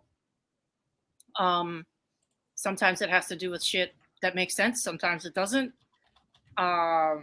And I never talk about it. I don't expect anybody to fucking believe me, and I don't know how to prove it. And I also can't turn it on. So I don't know. That's another thing for me, is like, I don't know how people sit. And I'm sure there's like high levels of psychics. That's not what that's not what I fucking have. But it's hard for me the way it happens for me out of nowhere, where I'm like, people go and sit at conventions and like read people. It's like, how does it just keep? I don't know. I don't have it, so I don't know how they can turn it on at will. I can't turn it on at will, so that like makes me skeptical. But maybe there are people. Well, and also, I guess the thing that makes me skeptical is I could understand on a one-on-one setting. But say like conventions, for example, when you've got like, you think about it like energy, you've got the energy of all of those people right around you. How do you then narrow it down to the one? Like it's going to be quite a crowded house going on in your head, like with all the people that are there. And it's like that whole field just has so much history and baggage. Like, you know, you think about people like Sylvia Brown is the big, like the big American one. Over on our side, we've got there used to be a show on called Most Haunted Live. Yeah. And they used to do. I was thinking about that show today. Oh my God. I used to be obsessed with that as a kid. But there was a guy on it who was like a medium. Yeah. Called demons all the time. Derek Akora. Yeah. Oh, he was mad. Absolute madman. But a total, you know, fake. It was all kind of just done for TV entertainment purposes. Yeah. And obviously, like, that's bad. I understand, like, I don't know. I've always had the urge to go to like a fortune teller, but I feel like I'm also too nervous. I don't know if I want to know, you know. Anything. Wait, can I dip off camera for 1 second? Of course. I'll be right back. Are you making a drink? No. Okay. And just to clarify, I don't mean like people that are I'm not saying defrauding. I was referring to if you say you've got a friend who has a psychic ability, and they pass on a message to you, that is helpful to you. What I'm trying to say is I'm not gonna come along and shit all over it, right? And this is also a really good point, and a point that not many people bring up. I don't even think I brought up this point, but it's actually a very good point. And it's not to excuse scammers, but it's, you know, like everybody is also trying to find a way to survive. Yeah. So, you know, when your needs aren't accounted for, and you're trying to find, you know, a way to like hustle and get money and survive, like, yeah, some people are going to turn to things that are scammy or criminal or, you know, whatever. Happens all the time. Yeah. Literally all the time. So I heard you say, I don't know if I heard you say this on a podcast or your podcast, that you wanted to do a paranormal travel show. If you could do any show, it'd be a paranormal travel show. If you had to pick 2 places to feature in a pilot episode, right, so you're like pitching it, right? You're pitching it. This is Jessica's paranormal road trip, weird road trip, whatever you want to call it. It doesn't have to be paranormal. What places would you feature in the pilot to get this thing made? That's a good question. So say one that I don't mean to put you on the spot. I'm trying to think like what my favorite place, because it's tough, because it's like people like to see those locations they've seen a million times. That makes them watch. If you go to, like, if I said Benton Farmhouse, like people would be like, where the fuck is that? Like, I'm not interested. I don't know. If I could get in anywhere, I need to get into the Amityville house. And I was so close one time because it was for sale. I have a bunch of friends on Long Island and they own businesses and they're fucking rich now. And it was for sale one of the times I was out there, and I was like, they would get approved to see that fucking house, to walk through it. And I could do it. And then I swear I was eyeballing it for weeks, and then I finally got there. And like the day I got there, it was like under contract. And I'm like, are you fucking joking? That's like, so annoying. sitting there, I just want to get in there. So next time it's for sale. Do people buy it to live in it, or are they buying it to? I think they live in it. Yeah, it's not. Right. You can't. It's not zoned to be like an Airbnb or anything. You can't. Right. Because if that was me, I always area too. Like how we were talking about Point Pleasant. Like when you're around the Amityville house and you pull into Amityville, it feels fucking weird. That town feels fucking weird. But I love it. Okay, so anyway, so if I could get into that house, I would say there. Where else would I say? Have people been around it for TV? What's that? Have people been around the house for television? I don't think, not in a long ass time. I don't think, maybe back in the day, but no, not to my knowledge. I don't know can somebody in the chat, did ghost hunters ever get in there or did they not? I don't think they did. Not sure. I wish I did. Another place that I went on my last road trip that I really loved that I wouldn't mind going back was the Mizpah Hotel in Tonopah. Yeah. I love Tonopah. Yeah. Tonopah is one of my favorite places. That place I tried to stay at the Clown Hotel, but they were fully booked. They were filming like some horror film when I was there. I did not want to go there. I don't. Well, no, I went there. I went there and took pictures and went there, but I didn't. People were like, "Why didn't you stay there?" I'm like, "Why would I stay there when the Mizpah's right down the road?" Whoa. I gambled in there. I did some gambling in the Mizpah. Went to that little cemetery by the Clown Hotel. Yeah. Good Mexican restaurant there actually. Mexican food was really good. I stayed in the hotel that's like it's like brown on the outside, looks like a lodge. It's like a motel. Got like 2 floors. Yeah, I love that place. Did you go past Goldfield at all? Yeah. Oh, I love Goldfield. So this is like my nerdy thing. They've got a radio station in Goldfield that I listen to all the time. Cute. To try and make myself feel like I'm back in Nevada because I just love it so much. I love the desert. It's bizarre obsession of mine. I know, me too. I never thought I would love it so much out there. I've lived like out this way my whole life. Toad! Christ. But yeah, no, I try and tell people, I'm like, there's an energy out here. Like, I don't know if it's like all the red rocks or the land or something holds something out there. And the West is fucking magical. Like the Southwest and the West, there's a vibe. Oh, yeah. That like, absolutely we don't have out here. Yeah, there's a lot of like strange history there. A lot of like, but especially for like the UFO topic. I mean, that's like the playground of unidentified flying objects, mostly flown by the US military. Like crazy. Yeah, it's nice. Like I love it. One old man walking down the street. Is that guy a threat, bro? God.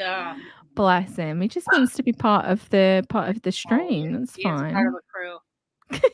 He is. Okay.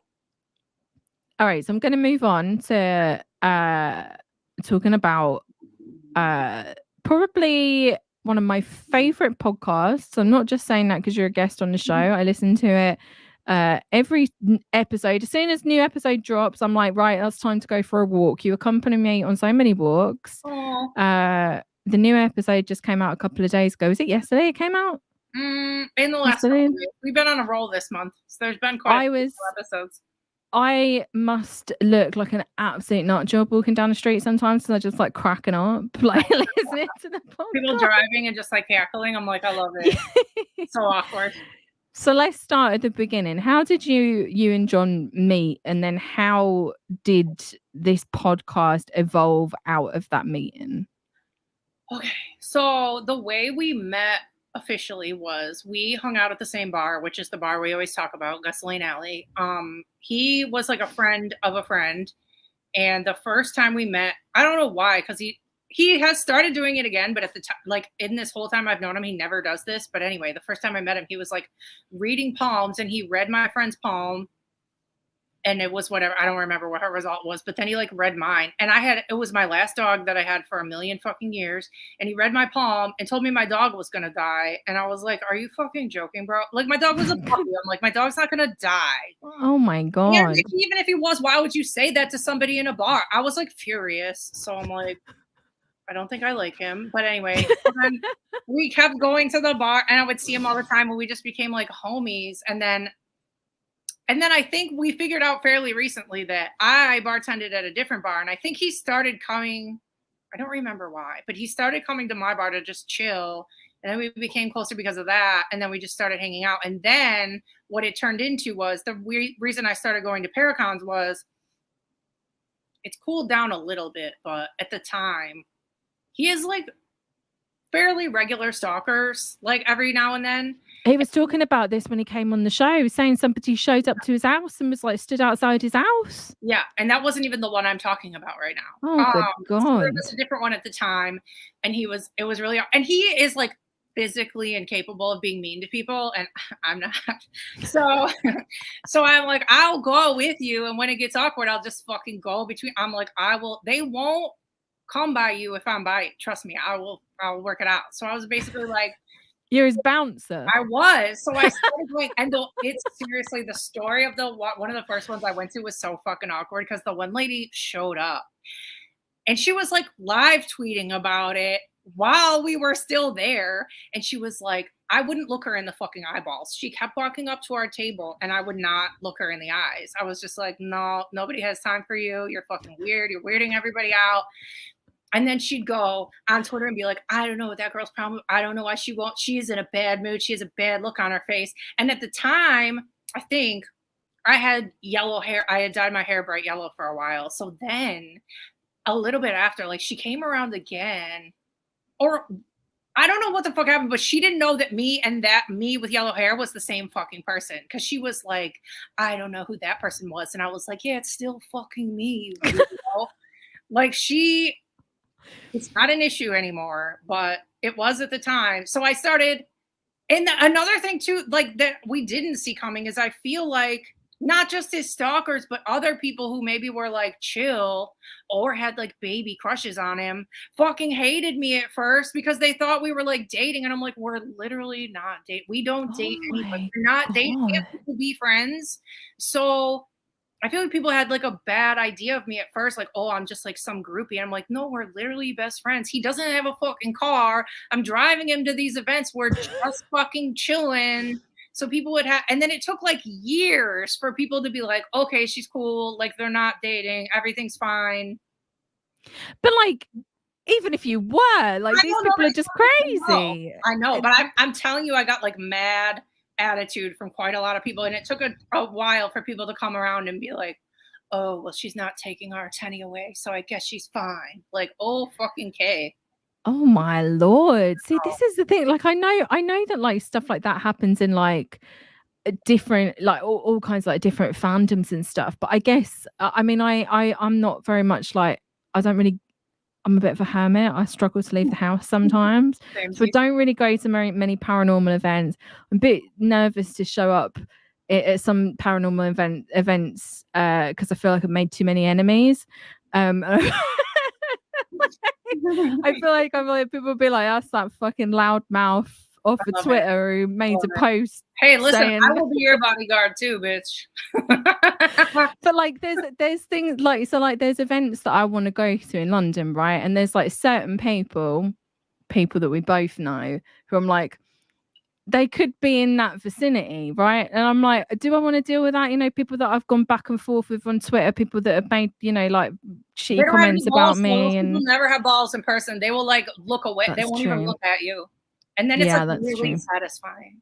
Yeah, that's true. Yeah. But I haven't experienced like that sort of like a parasocial kind of thing. And that's actually one of the questions I asked Tenney about this as well. And that's when he spoke about stalking stuff. Mm-hmm. But like, and I said this to him as well, because your podcast is so like eavesdropping onto besties having a chat. Yeah. It immediately opens you up to that sort of parasocial relationship, because it's like before we even like started talking, I already felt like I knew both you and Tenney just from listening to you guys on the podcast all the time, because it does make you feel like you're part of the friend group, like you're the third person in the friend group. So like, how do you feel like now? Like, so obviously when you guys first met and you're kind of like experiencing his dealing with these parasocial relationships, aka stalkers, how do you feel about it now that you're like actively involved and like you're involved in this field? Like, people, like, do people have those sorts of parasocial relationships with you? I think it's better. I guess it's better now, but like I still don't have a problem like popping off on people if I have to. Like I am very nice, but I'm not a pushover. I call Tenney a pushover. He will go to great lengths not to be mean to people. I won't. Like, if you deserve it, I'm gonna do it. So like if people are gonna come to an event and disrespect me, or no, that's not happening. But I really don't get any attitude from anybody now. I'm sure there's people that don't fucking like me, but whatever. Do people like think that you're not in a bad way, but is it like, can it get like a very, very like maybe like overly friendly because people know you from the podcast?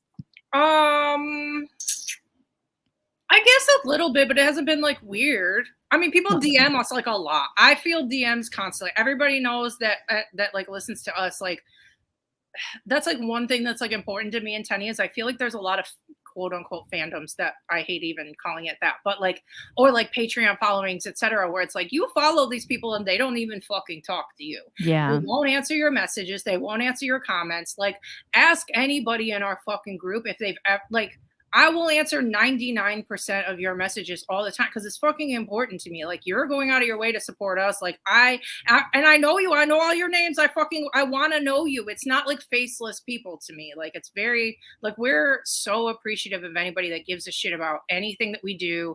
We're not like, oh, we deserve this. We're so fucking successful. Like, no, that's not how we are. Like, we're nerds. Like, I'm like, I just want to go eat tater tots and talk to my friends. Like, we're so like chill and normal. We're not like elite, annoying. Like, there's some people who act like they know everything. They invented everything. Nobody can steal their shit. Like, that's not us. It's like, we'll say something. We do a lot of research when stuff comes out of our mouth on the podcast. But if we get something wrong, we'll say that we got it wrong in the next episode. And that doesn't mean we're fucking stupid. Yeah, exactly. Like, you're not acting like we're like the end all be all of like knowledge in the fucking paranormal or in any field. Like, we're normal like you. I'm not trying to make you feel stupid. I'm not going to make you feel like, oh, we started this thing and you can't do it. Like, every silly thing that we talk about, we want people to be excited about it. Like, we're not gatekeepers. We're just like normal fucking people. And I hope people get that. So yeah, it can be difficult sometimes because I know, like, I am notoriously like terrible with DMs. People send me a DM and it's probably an ADHD thing, but I'll look at it and I'll go, I've seen it, I've got to reply, remember to reply, and then it'll be 3 months and then I haven't replied, and then I feel bloody terrible because I'm like, I hope they don't think I'm a dick.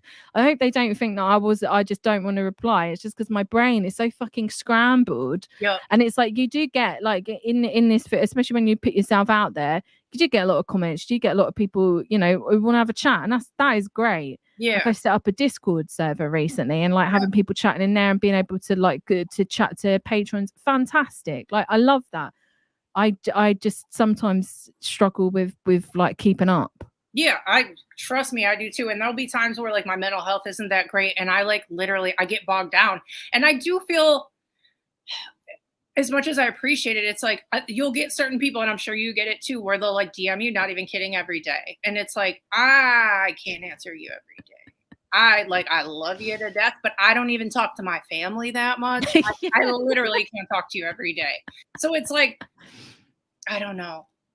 And I guess I do the same thing as you sometimes, where I open a DM and kind of forget to answer one or two, but it's like, for the most part, and especially if it's important and people have been like, yo, it's my so-and-so's birthday in 2 weeks. Can you send us a video? And I always fucking remember, and they always get the video. Like, we're so on top of like, if you go out of your way to like get us and like us and like hang out with us, that we go out of our way back. And it's like, it shouldn't be a big deal.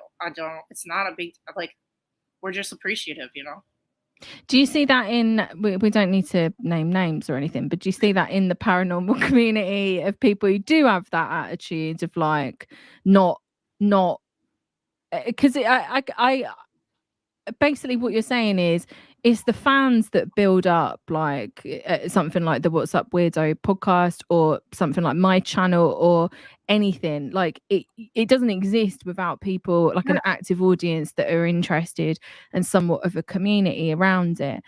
Yeah. Do you see people in paranormal space who just have like no care about that and a more kind of like money clout orientated?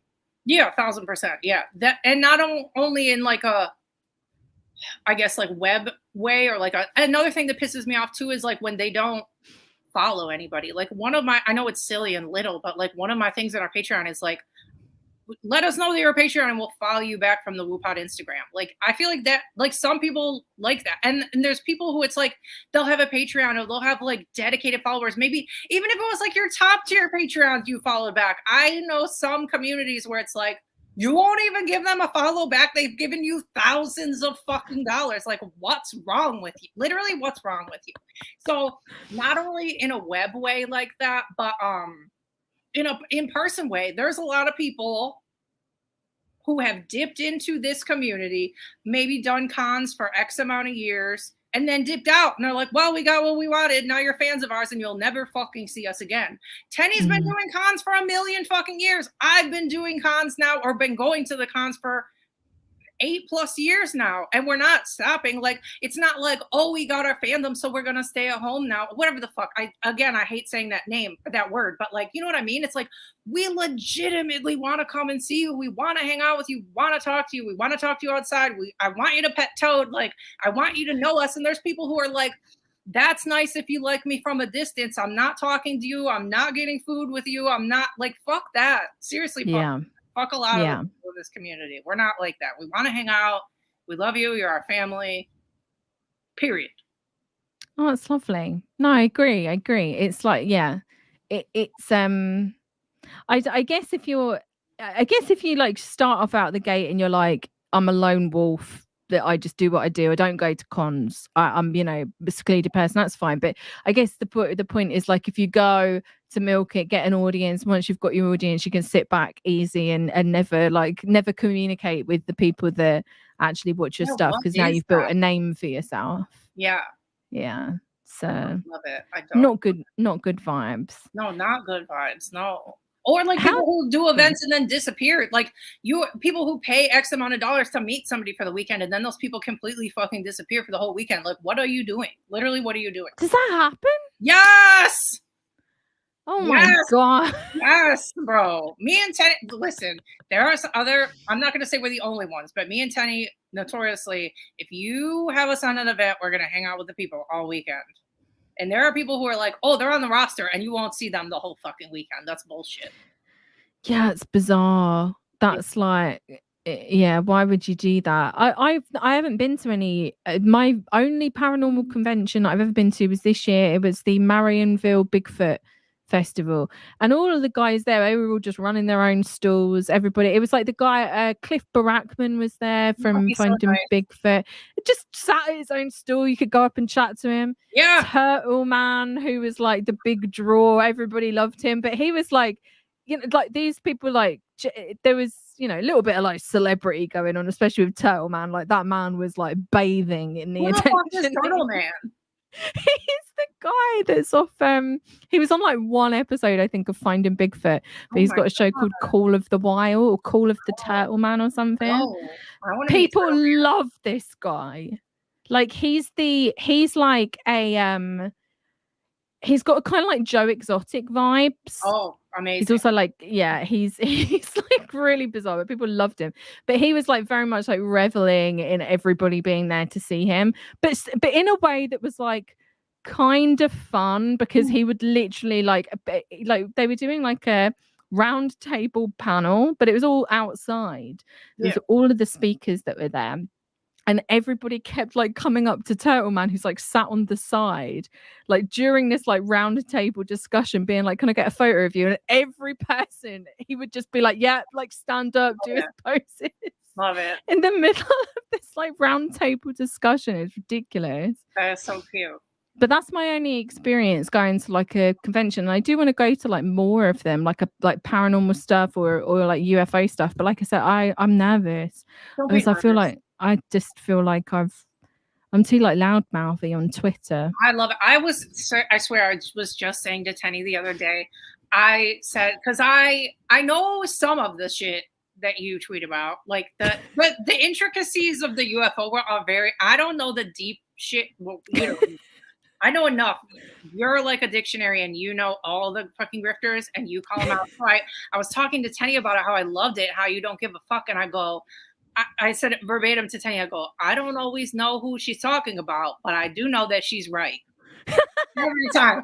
I don't have to know what it's about. I don't have to know who it's about. I just know you're on the right side of the fucking argument. And if you say they're a piece of shit, then they're a fucking piece of shit. I hope so, but I get nervous about it because I then get nervous about like I don't know, like recently I've kind of had like a few like falling outs with people in the skeptical community, right? Because I feel especially post Trump getting shot in the ear, that seems to have been like a real mask off moment for a lot of people.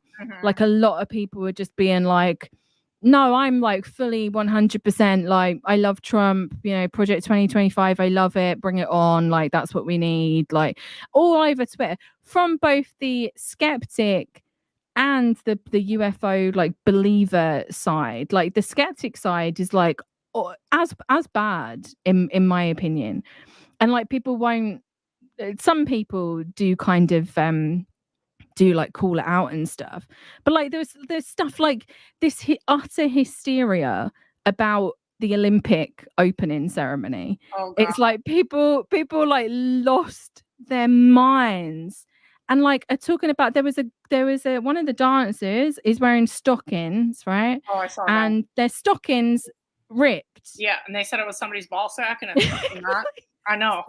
People are like, even if it was, it would have been a wardrobe malfunction. So something that's totally unintentional, even if it was, you know, somebody's genitalia hanging out.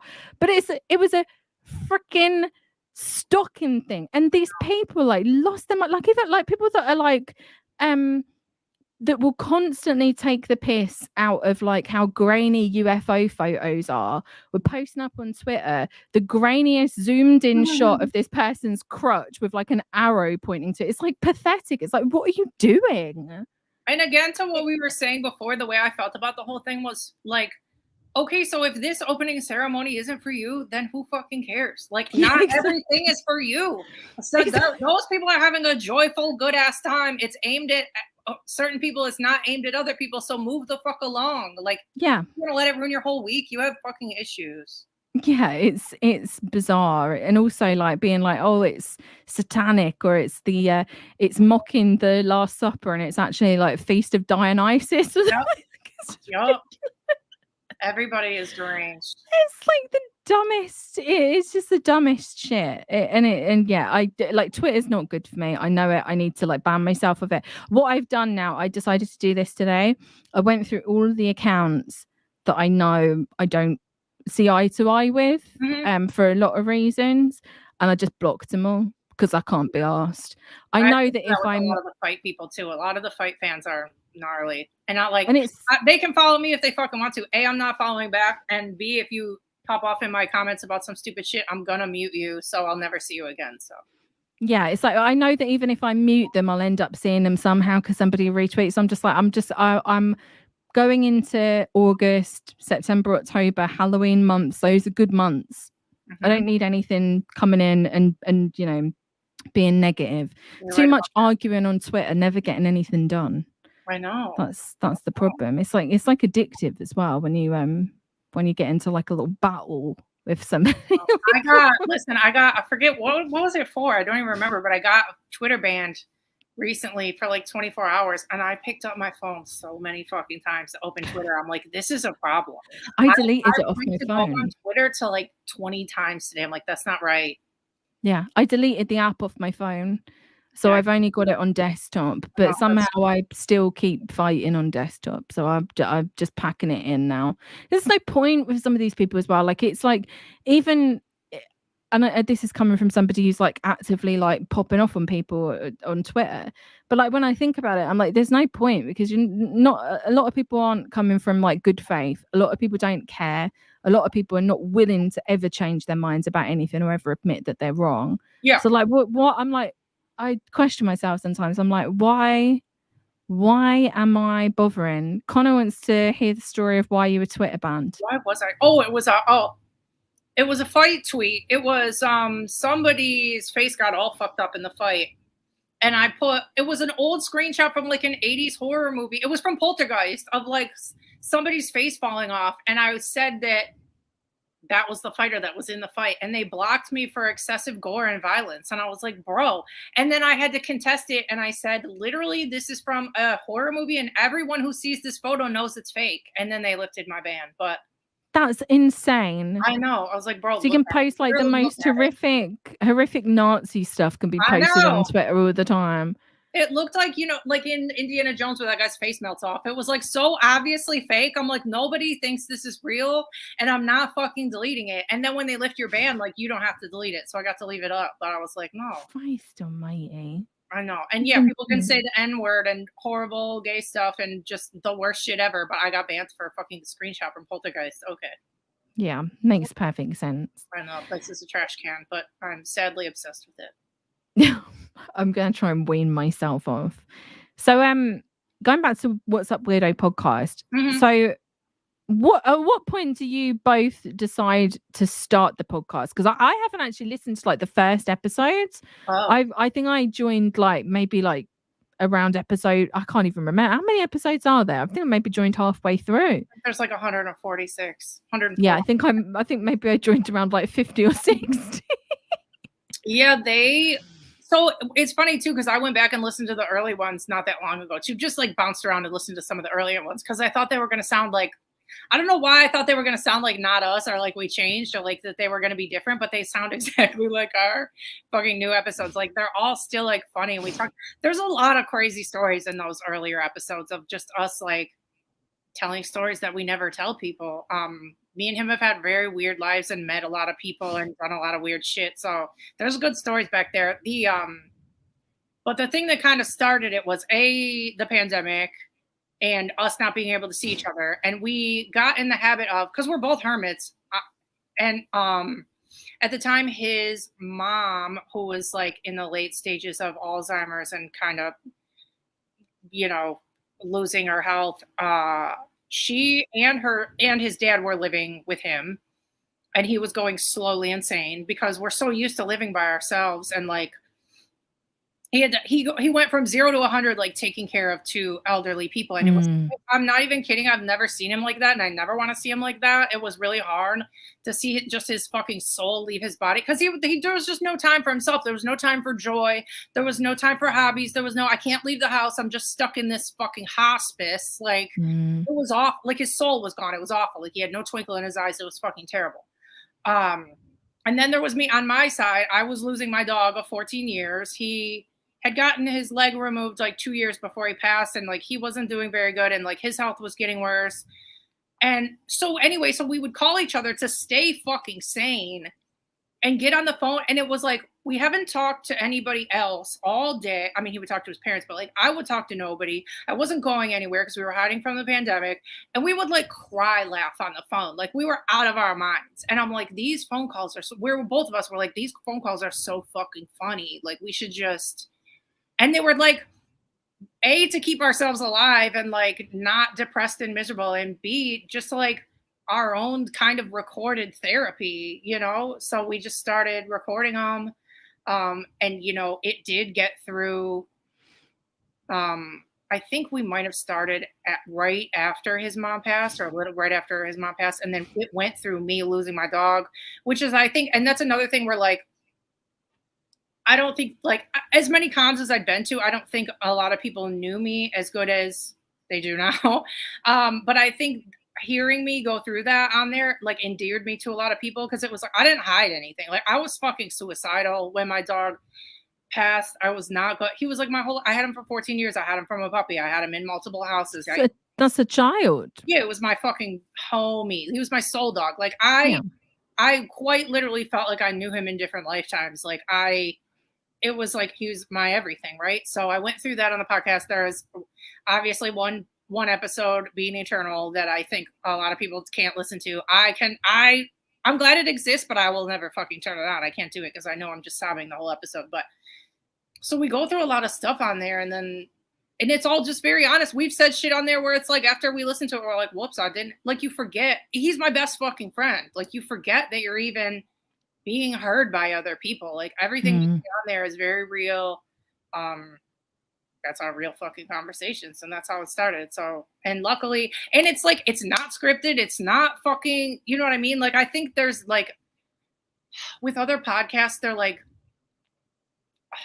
I don't know, they're not this, it's not the same spontaneity, it's not the same connection. Like, there are podcasts where people are, you know, brother and sister, or they're married, or they're long-term, whatever, and they don't have like what me and him have. They just don't. Like, our connection and how we are as people are so the same, but like also different enough that, like, I don't know. I feel like we're so lucky to have people like get it and like us for literally being 1,000% us. We're not putting on a show. We're not trying to make ourselves seem better than we are. You know what I mean? It's just us. And I'm grateful every day that people like identify with that and like find comfort in it. If they live by themselves, or if they're going through other shit that we talk about on the podcast, they'll like send us the nicest messages. Like, I'm having the worst mental health year of my life. This has helped me so much. Or I live by myself and I never fucking get to talk to people. Or I went through a breakup, or everything. Like, that like warms my heart to know that like we can be there for people. Absolutely. And it's very like I said, I will be like walking down the street and I'll just like be bursting into laughter. Not like crazy laughter, but you can tell that I'm like laughing. And it is like having a conversation, or like eavesdropping on a conversation with two friends. Yeah. And it's look forward to every episode, and it is a great, like, I think the thing that works about it is like it's very, and I don't mean this in like in any sort of negative way, but it's not like a high effort listen. Like, it's very much like plug in, and I'm like, I'm just going to listen to two people who I really like, just have a conversation, and there's nothing here that I like have to like focus my brain on retaining information. It's like having a drink with your mates at a pub, and that was just the thing chilling. It's like, not only were we going through a lot of shit, but it was like all of us weren't hanging out with our friends. You couldn't go to the bar, you couldn't do whatever. A lot of people were isolating, so it's like it did like fill that gap of like, oh, I haven't just overheard somebody have a conversation in literally months because I can't leave my house. So yeah, you know, not only was it like helping other people, but it was like helping us. And that was part of it I missed too, is like his elderly parents were living with him. I wasn't barely going anywhere, but you know, I think like for 3 months I wasn't allowed to tattoo people, but as soon as I was allowed to again, like I was seeing clients, so I wouldn't see him. I wasn't going to be the one that accidentally brought something to him and he gave it to his parents. I'm like, absolutely not. It's not fucking worth it. So we didn't see each other for like the longest we've never seen each other in our life, you know? And like, I think maybe we saw each other outside a couple times, but it was really hard. And like that kept us like literally kept us sane for those early stages of the pandemic. Yeah, those were some dark days for sure. Did you expect it to be so well received? No. What were you expecting? Like, you're like, oh, this is just going to be like a fun little project. See what happens. Yeah, we didn't even have any idea. We just started doing it, and like we're both. I fucking hate talking about stuff I'm doing, and so Tenney's 1,000 times worse than me. He will do the best thing in the world and not tell fucking anybody. He like does not. I'm like this personal hype man. And then he's gotten better, but I've gotten him better about, you know, taking some credit for some shit and being proud of shit that he's done and posting about shit. But like, I hate self-congratulatory bullshit. Like, I hate the feeling of like cockiness or whatever. So we're both just like, okay, well, if somebody likes it, then that's good. Or like, if you tell your friend, that's great, because I'm not fucking telling anybody. Like, we're so like bad at like hyping ourselves, or like being like, oh, check out this thing I did. Like, we do it to an extent, but I feel like we're still not on the level of some other people who like post about the shit that they do like every day. Like, and it's great for those people. You're the same fucking way. You don't talk about yourself either or post about anything you do. We're the same way. So like the fact that people even found out about what we were doing or that it's like reached an audience is great because we were just like, I'm the same way with my tattooing too. I never post about it. I never do anything. Yeah, that's true. You don't. My clients are from my clients fucking talking to other people and talking me up. They do it for me. I don't do it because I don't know how. I don't like giving myself compliments. Do you get people through the podcast who want you to tattoo them? Mm-hmm. Do you do like full, like all tattoos? Like you'll do anything? Do you have like flash? Do you have like a certain style? Like what? And because I know you do the AstroFrecks, which we'll talk about. Like what other tattooing? I mostly do cosmetic tattooing, which is like brows and freckles. Right.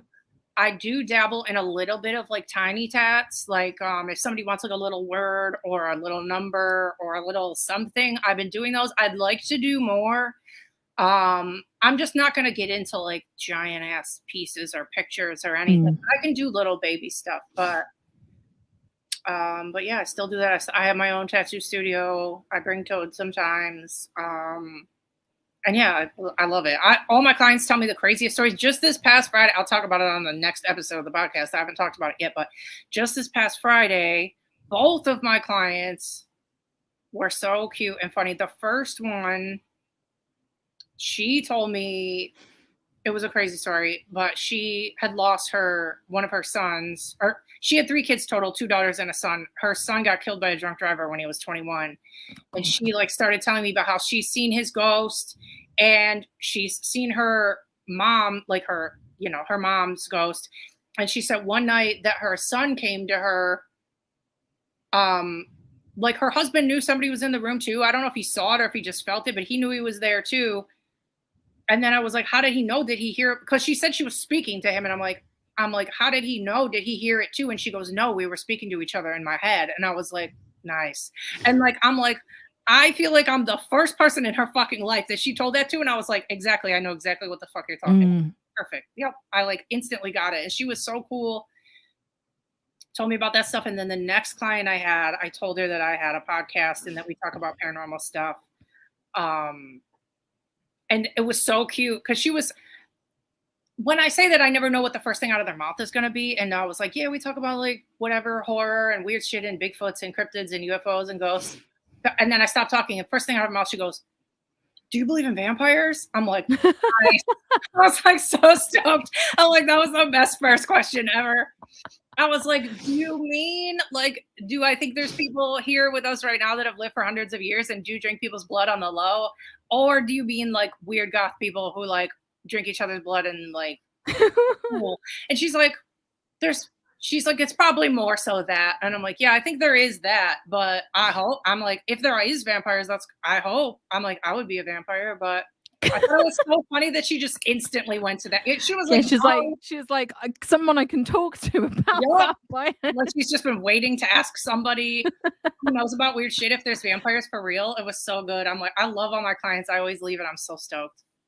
See, I went to get my my legs waxed maybe like, what was it, like 4 months ago. When I got there, like it's always the awkwardness when you have to like, take clothes off, do whatever. And I made a comment. I was like, oh, I look like Sasquatch. She did not know what I meant at all. No, what the fuck Sasquatch is? I was like, it's a like Bigfoot. And she was like, I was like, don't worry about it. Forget it.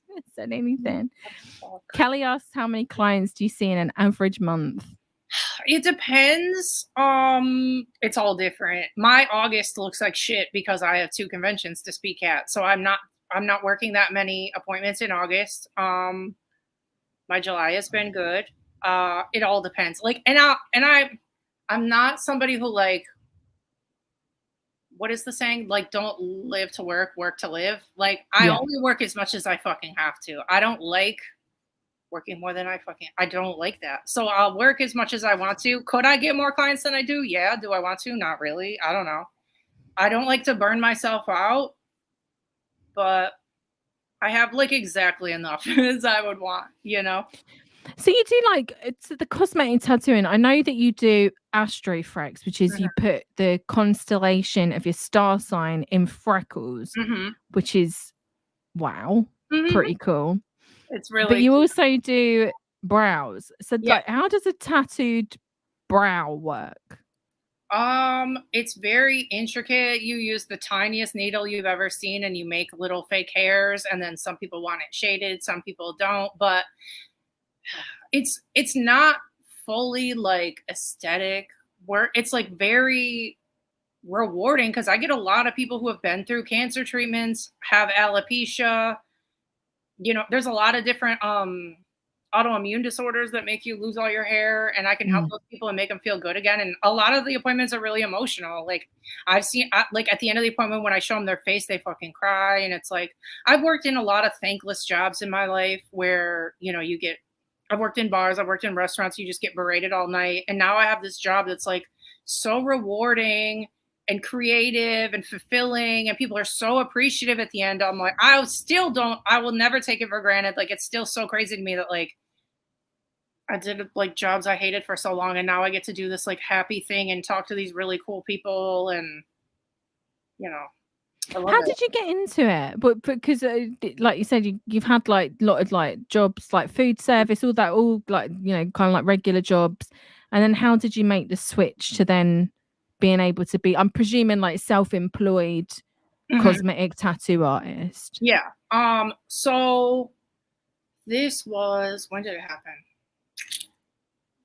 Sometime in like 2017, I think I went to brow school, but I had been thinking it over for a while. I had my brows done. There's two different ways of doing brows, microblading and machine work. I do machine work. That's like where the industry's going. At the time, I had like maybe one or two friends that were in the industry, and I was kind of asking them about it here and there, and saw it blowing up more online. This is like when it started to get really big. And when I had gotten microblading done, microblading is essentially, it looks like a little blade. Like, I don't even know how to describe it, but it's like a manual tool, and they make little cuts in your face, and then they like shove the ink in. It's pretty gross. And in my head, and I've had it done before, and in my head, I'm like, I can't do this. I get literally, that's disgusting. I can't fucking do it. I won't do it. So then when all this shit was blowing up, I saw some artists in Canada and Europe doing machine work, and I was like, oh, I can do that. Like, I want to do that. Like, that's my way out of doing the fucking microblading that I don't want to do on people. So there was a school, I don't even know if it's still there, but there was a place in Canada that I ended up going to. It was really expensive. All the starter stuff was really expensive. All the supplies, the machines, everything was so expensive. I remortgaged my house. Oh my God. To go to brow school. So I went and did that, and then came back. And it was really hard. It's like when people first start out, it's like hairdressers. Like, you don't have a clientele. You have nobody. Nobody knows you're doing it. You have no experience. You have no pictures. You have no fucking anything. So you have to build from the ground, right? So, and that was the thing. I feel like everything that I've ever done, I try to like make it my own. Whatever industry it is, whatever interest it is, the fights, like I said, with the fight shit with the crystals or paranormal shit or whatever, it's like, I need to make this my own for me to like love it the most that I can. So yeah, the way that made me kind of make my niche in cosmetic tattooing was the AstroFrecks. Like, I was walking my last dog that passed away. I was walking him one night, and I feel like you have all of your best ideas either when you're in the shower or when you're walking your dog. Those are like, oh, that's so true for walks. So true. Brain times. So I was walking the dog, and I had done, or no, I don't even know if I was very early in my career of doing this, and I was like, what if I was looking up at the stars, and I was like, what if I hide their fucking constellation in the freckles that I'm doing? It just like popped in my head. I'm like, that would make it so personal. It would be like a secret. And then, so like, I think it was honestly like the next day I had this very, like, she was so fucking pretty that's the other thing. People come to me and they're so fucking pretty where I'm like, if I fuck up your face, this is going to be the worst. It's like the most high pressure. Not to say that I want to fuck up ugly people too, but like, imagine if the prettiest person you've ever seen came to you and was like, can you draw on my face? It's like very high pressure. So that girl came in that day and I'm like, she's so fucking pretty. And she wanted a few freckles, and I go, and I didn't know her. She was a stranger. And I was like, I had this idea last night. Do you mind if I do it, for the constellations? And she's like, I'm not even that into astrology, but I don't care if you do it. And I'm like, sick. So I did it, took pictures. And you know how everything works online. the second you put it online, if it's a new idea, somebody steals it. Somebody with a Mm-hmm. million followers steals it. You get left in the dust, blah, blah, blah. So there was some big people in the industry at the time. And I was like, I'm gonna get fucking ripped off. I'm like, I'm gonna put this online. Somebody big is gonna steal it. And then I'm gonna be like over here, like, that was my idea. But Yeah. okay. So anyway, so I put it online. Not even kidding. The next day I woke up to a DM from bustle.com, which I think is owned by Zoe Deschanel, I think, or started by Zoe Deschanel. And they were like, because I did hashtags, I put like tattoo freckles and blah, blah, blah, because it was starting to be a thing.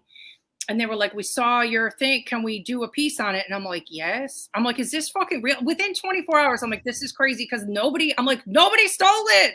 I'm like, somebody saw the thing that I did and nobody stole it. And then, like, not even right after Bustle posted it, Cosmopolitan magazine in Australia DM'd me, and I was like, "Is this a joke?" I'm like, "Is this a That's wild?" I'm like, nobody stole it, and people know it was me, and it's working. And then from that, it just like was every fucking magazine you've ever heard of in your life, every website. It was on AOL, it was on Yahoo, it was on MTV, it was on Elle, Cosmo, Vogue, Allure. Everything, it went fucking crazy. And I was like, this is the craziest thing that's ever happened. And of course, and then it would hit like regular tattoo sites and people would be like, this is fucking stupid. Like there was so many trolls. People were like, why the fuck would you draw on your face? Why the fuck would anybody get this? But like the people that got it exactly like the crystal shit. It's like, it's whimsical and it's fun and you don't have to fucking like it if you don't want to. But the people that liked it, like really like it because it's just a little cute thing that you can do. I don't know. So that was like my niche. That was how I made it my own. I still do them. I'm really bad about Instagramming on that account because I'm so busy with WooPod shit. But I do need to get better about posting my work over there. But that's how it happened. It was like all by chance. I don't know how it happened, but I'm glad it happened. And I still get clients from it from all over the world. So tattooing freckles has become quite a popular thing, like especially in the past couple of years. Like I saw like there was a big like boom of it on TikTok of people getting like freckles tattooed. Yeah, there's this annoying fucking girl in Australia who is on TikTok and super acts like she made up what I did.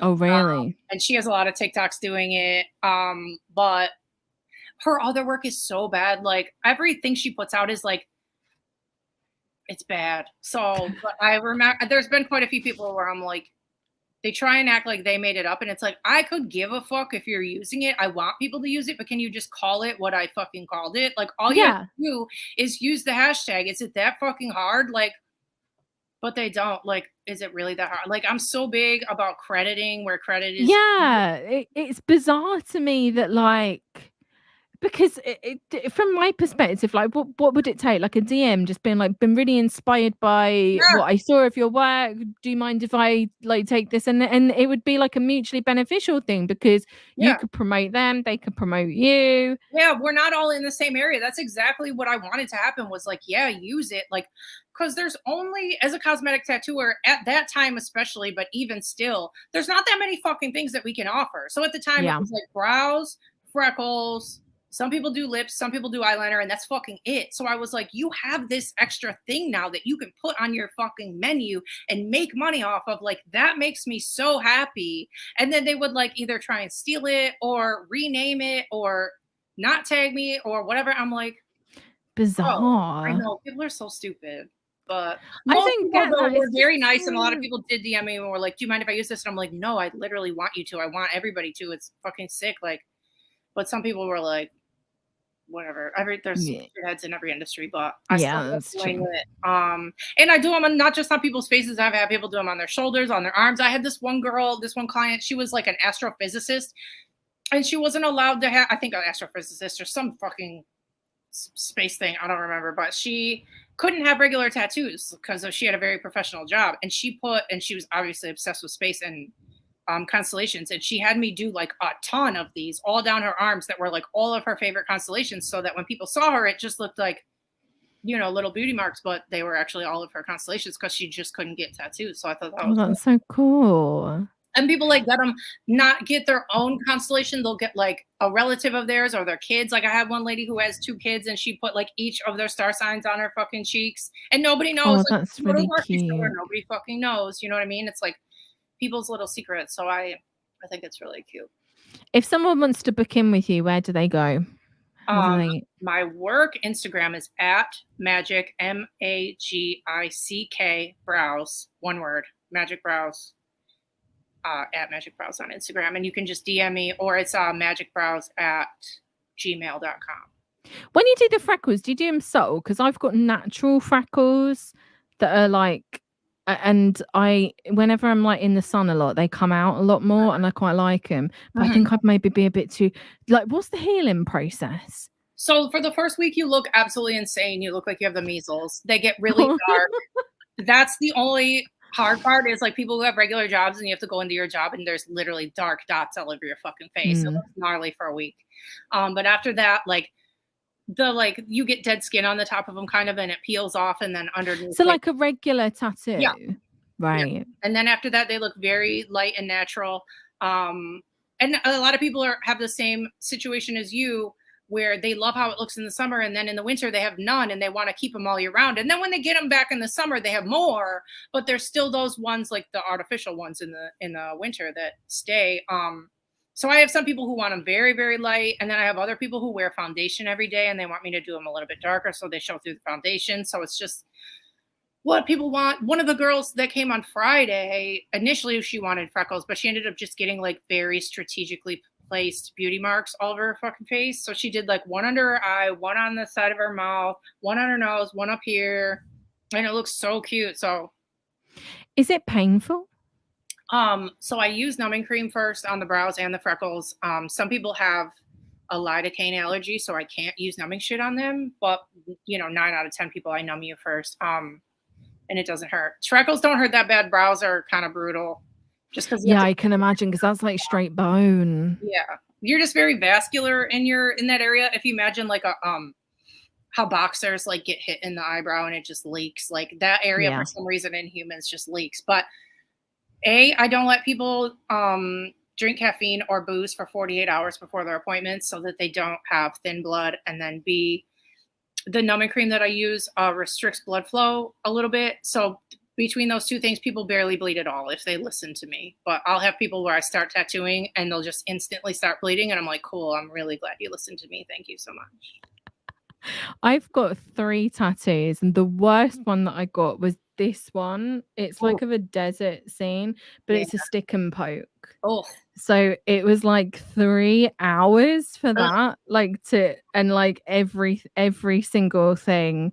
That inner arm area hurts, especially up by your ditch there. Yeah, it was like I still don't know how I got through it. I just was powering through and just chatting to the person that did it for me. But it was fucking intense, like intense levels of pain. Yeah, I feel like I've kept you here for ages, but now we're like 2.5 hours.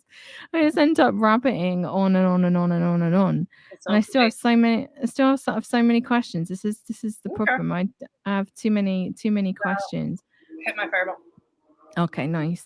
I'm not going to keep you for too much longer. Also, because it is 2:30 in the morning for me. Oh God! But I do. I'm a night owl, so I'm up until. The UFC card last night that was on last night in Manchester. It went till, let's see, it ended around 1 here. It ended at 6 in the morning in Manchester, and there was fans at the fucking fights. They were just sitting there dying. And the main card fighters went on at like 5:15. Can you imagine? Good Lord. Yeah, I'm a night owl, so I don't go to bed till like 4 a.m. But last night I was up till like 6. How long are you going to be up till tonight? I don't know. Tough to say. So I was going to ask you as well. Maybe this is a good one to like round it off. Okay. This is a good thing to end on, because movies have become a very big part of the What's Up Weirdo podcast. That was not, by the way. It's was just, it not? I don't know what happened. Firstly, in the last couple of years, I've been like mental here and there. I don't know why. Like my depression's been kind of bad. It's been very hard to get me out of my house. I mean, I know I go on trips a lot, but like locally, I don't fucking go anywhere. If it's not a trip, I don't leave my fucking house. I don't go anywhere. I get grocery delivery. I literally don't go anywhere. So the movies have just kind of happened. And then like the more I don't know. I get sent screeners now. So it's like I see these movies before they come out and then I want to talk about them. And there's been such like a surplus of spooky movies and weird movies and paranormal based movies that oh my God, yeah. I literally have to tell y'all, like, that's why you follow us, I think, because Tenney's the ghost guy and we're a paranormal base. So it's like, how am I going to watch a paranormal based movie or some crazy movie that I know y'all would love and not talk about it? Like, so it's just kind of happened. But I love that though. It's like every week now I'm like, I know I'm gonna get a good recommendation. I know I'm gonna hear about Tenney's dad's DVD collection. I know, it's so random. Or like Tenney struggling to find like an old movie on Blu-ray. I know. Well, what I was telling you before we got on here was the one that I watched today that I was so excited to tell you about and tell people about. I'm going to talk about it on the next episode of our podcast, but there's this movie coming out. I don't have dates for you yet, but it's called Haunted Ulster Live. Right. It's a UK horror movie. It's, if you guys have seen Ghost Watch, so Ghost Watch is a UK kind of fake broadcast where they scared a bunch of people and acted like it was on TV and it was real and they were investigating a haunted house and shit went wrong and they didn't tell anybody it was fake. So this is kind of landscaping talk is big. So this is kind of a love letter to Ghost Watch, but it also goes like different directions. Right. It's so good. It's so fun. Like, it's funnier than Ghost Watch. First of all, it's more of a horror comedy. The way they filmed it, the style is so funny. There's like fake graphics, like 90s graphics. They show a website that's like 90s paranormal website. They've got like boom mics showing. The transitions of the screen are so fucking funny. Like, it's so. Is it like Late Night with the Devil kind of vibe? Yeah. See, like I was Late Night with the Devil, and what is that fucking show that you talked about a little while ago? The Haunted. What is it called? The UK show. Most Haunted Live. Yes, it's like that and Late Night with the Devil and Ghost Watch all mixed together. See, I was really looking forward to Late Night with the Devil, and I was disappointed by it. Were you? Yeah. See, I loved it, and then I wasn't even the AI thing. It wasn't even that. It was like, it was the thing. I think that where I could pinpoint where that movie went wrong is it didn't commit to the bit. If you're gonna be like a found footage movie, and then watching like a late night TV show, I don't need all the shit in between. Like the little, like, you know, like the black and white bits where it's like the behind the scenes. Like, I feel like that stuff could have happened in the movie, but that's just me. Yeah, I get it. I kind of liked how they did it and how it was in black and white, but I get what you're saying. But so yeah, so this one is kind of like that too. Like, they're live, but then they also kind of do show them being like on commercial breaks, like what they're doing. But it goes a different direction than Ghost Watch. They do some different stuff with it. They talk about a lot of shit that we're all interested in, a lot of paranormal stuff. But it was so good. It's so well done. There's like fake commercials in it. Like, it's so good. Nice. It's a Bloody Disgusting / Screambox movie. So it's gonna be on there eventually. It premieres next month at a film fest online. I think it's called, hang on, let me look it up. Just so y'all.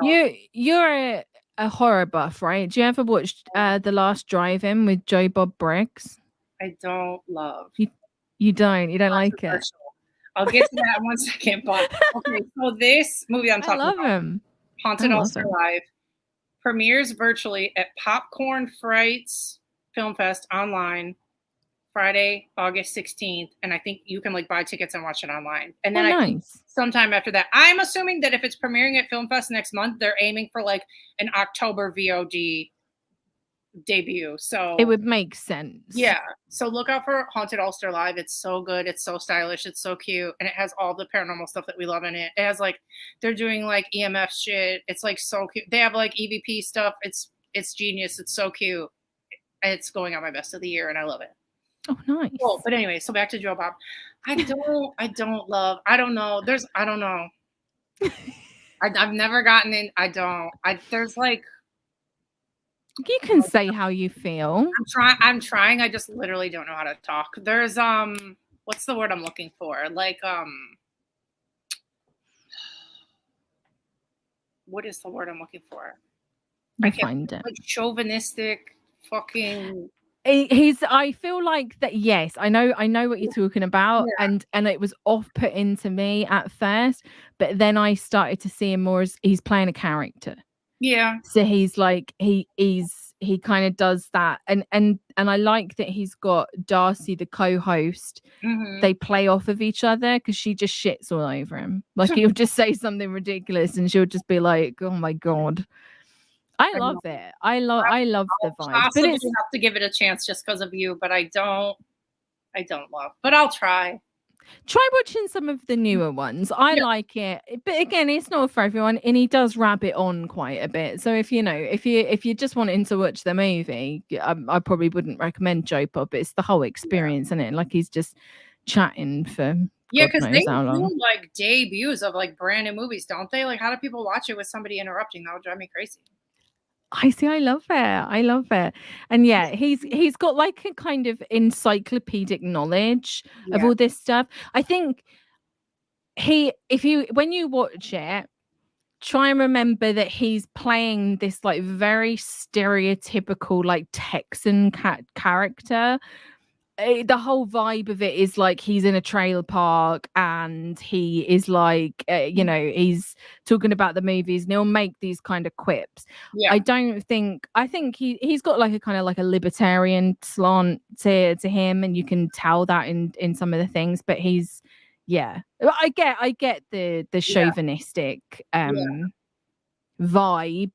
I just think it's maybe a bit more of his act, and it's kind of hammed up a little. Back in the 90s when he did like Monster Vision and stuff like that, I think that was probably a bit more over. He's kind of I'm banging on about this now, but I feel like Darcy, the co-host, has made him slightly more like down with the kids, made him a little bit less of a dick when it comes to stuff, maybe like softened him up a little bit. She does quite a good job with them. But so I was going to ask you, just like an oversaturation in the US of guys who are legitimately like that. Like why do I like true. It's not like where I can't. That's fair enough. That's fair enough. Give it one go though. I don't know. I will. I know. Give it one try. Watch like I tell you what, here's my recommendation. Yeah, tell me your favorite. There's an amazing film that I watched through that called oh god, what's it called? I have to find it on Google. It's something is it newer or older? Old. It's called The Living Dead at Manchester Morgue. You haven't seen it? Okay.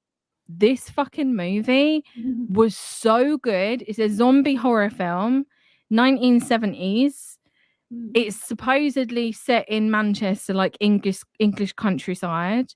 It is fucking phenomenal. I won't tell you like what the gist of the plot is, but it's very like, I mean, if you like the 70s, you will love this film. I want to see it. It's like a perfect 70s horror movie. And it's like so underrated, like insanely underrated. I don't want to hype it up too much just in case you don't like it, but I thought it was amazing. I trust your taste. I do. It's very good. I will watch it. I'm gonna ask you one last question before I let you go. Okay. Top movies of 2024, also top TV of 2024. Nice. Top movies right now. There's like a big crowd at the top. Lisa Frankenstein.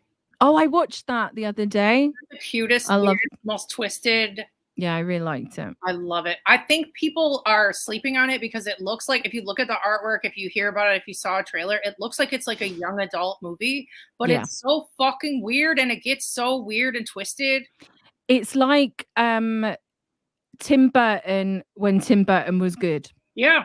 Like Beetlejuice, Edward Scissorhands era. John Waters, weird, fun time.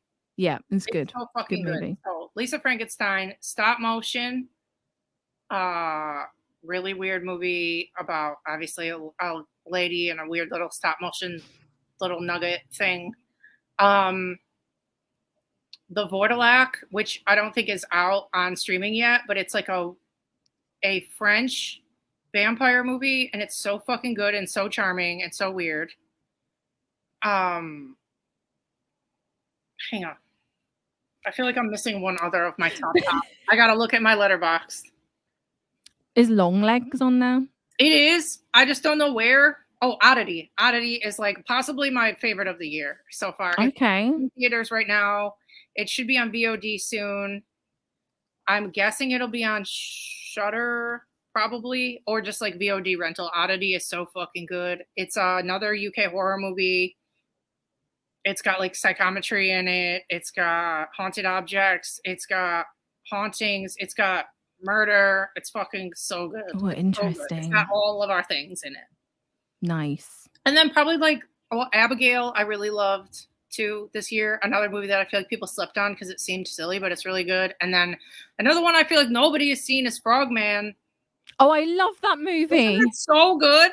So good. It went places. I was like, I already loved it. And then when it went left, I'm like, I love this movie. Yeah, it was great. That was like really, really underrated. It's just fun, like a fun movie. But it's also like slightly creepy as well. Like it was like I was a bit creeped out by it, but not too much. It was still like a fun time. One. Are they? They're making a sequel. They already announced it. Excellent. I know. I'm so excited. I'm very psyched. Yeah, this is a year of like, and that's the thing I find hard too, is like a lot of the movies I've been saying on the podcast are my best of the year. It's like, I don't even know if y'all are going to like this. I just like, it's unlike anything else I've watched. And it's so fucking weird. I'm going to have to talk about it. And I don't even know if people will like my recommendations, but it's like, I respect them just swinging for the fences with the weirdness so much that I have to respect it. Maybe it's not the best movie I've ever seen in my life, but did I expect what they did? No. Like there's so many like weird gems this year. Frogman's a 5-star banger. Yeah, it is. It is. And it has one of the best posters of the entire year. I want that poster in my house. Do you know when Long Legs comes out? Because I'm desperate to see that, but I don't want to go to the cinema. I don't know when they would put it on streaming. And it's having such a good like money-making time in the theaters. It might be a minute. I had to mute it on Twitter because I was worried I was just going to get spoiled. Because people are being assholes. Yeah, I saw somebody give an Oddity spoiler today too, and I was pissed off. Everybody on Twitter is the worst. Yeah, I don't know why people do that. I don't either. Assholes. What about TV?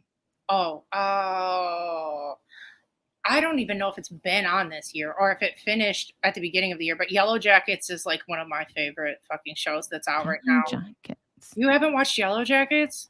I think so. Oh my God, you're going to be obsessed with it. You have to binge it. It's on Showtime. It's so fucking good. Never seen this. You're going to be obsessed with it. You're going to watch, I think there's only been 2 seasons so far. You're going to watch it all in like one day. I don't know if that's possible to watch it in 2 days, but it's so fucking good. Yellow Jackets. Looks interesting. It's the best. Shit. I binged all the seasons of The Bear.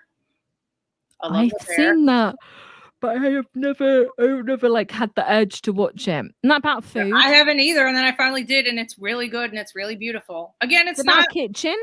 Yeah, it's kind of slow moving, and I guess it's not really about that much, but like the quality of the show, the acting, how it looks, the music, it's just such a high quality that you're like, I don't even give a fuck what they're doing. It's just like art. It's like high art. It's really good. What other shows am I obsessed with? I feel like I have to look at my phone again. Hang on. Because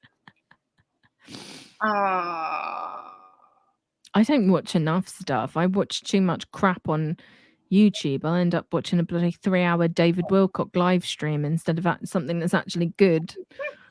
So 2 other shows in the last like year I've really liked. One is called School Spirits. It was initially, I think, on Paramount Plus, and then it got moved. I think it's on Netflix now, but it's so cute and good. Wholesome, but good and spooky. And then it's about like ghosts at a school, but there's like different eras of ghosts. Like there's like a 50s ghost, an 80s ghost, a 90s ghost, and they're all there and they're all trying to figure out why the fuck they're trapped there. They're supposed to be making another season of it. I don't know when the fuck it drops, but you can watch it and then wait for the next one. And then another thing that I really liked that came out in the last like year or so was Swarm on Amazon Prime. It's a weird take on like Beyonce's fandom. I know that sounds crazy. Okay. Like there's a fake pop star in the show, and this one girl is like a crazy fan of this pop star. But it's so good and it's so weird. Billie Eilish is in it, and she's a cult leader in it. It's so interesting. Good. It's so good. It's so stylish. It's such a good binge. I think it only has like 6 episodes. You can watch it in like one day. It's so good. So under talked about. Do you want to know the last TV show that I watched? Oh God, what are you gonna say? Fucking, let's see. Let me guess. You'll never get it in a million years, I guarantee. Big Little Lies. Nope. Love Island USA. Come on, man. Have you watched Big Little Lies? I don't know why I just threw that out there, but I have watched it. I have watched it, yeah. It's coming back for another season. It's no Love Island USA, though. I mean, I guess. If you want like top tier, absolute crap to watch, that season of Love Island, could not recommend it more. Okay. I've never watched it. I watched The Bachelor and The Bachelorette like every season. I've never seen that. I never watched Love Island, but I was looking for tripe to watch, and I ended up with that, and I just got addicted to it this season. You should watch Two Perfect Match on Netflix. It's like so What's good. That about? It's a reality show, like a dating show, but it's like members of other dating shows, and it's such a hot mess. It's one of the, like, from start to finish, that first season of Perfect Match is such a fucking disaster. It's such good television. Okay, I'm already sold. You're gonna be obsessed with it. It's so good. I remember watching it like this is the best season of reality TV I've ever watched in my life. See, that's how I feel about this Love. Well, Love Island USA got a little bit boring towards the end. I only watched it because one of the host of it is from my other guilty pleasure TV show, which is Vanderpump Rules. Oh yeah, I know a lot of people. Oh God, that is absolute crap. But I've watched every season of it probably about 6 times. I just gotta bite the bullet and watch it, but I wish there wasn't so many fucking episodes. Oh, it's so good. I mean, if you need like somebody to do a like seasons 1 up until the present recap, I could absolutely do it. Okay. Maybe not on the spot. Give me like a day. What streamer is it on? Oh God, I haven't got a clue. 123movies.com for me. Nice. We've got an illegal streamer on our hands. I'm familiar with the website. That's where I watch everything. That one, yep, is one of my faves. That one, and what's the other one I watch on? I think it's just called hdonline.com. Yes, something like that. Yep. Whenever I'm looking for something, it's always movie title 123 movies. Yep. This is, you know what this information comes from? Never leaving our house. That's true. That is true. That hermit life. Mm-hmm. It's definitely paying off. Yep. Thank you so much for joining me. Yeah, we did it. It's been lovely.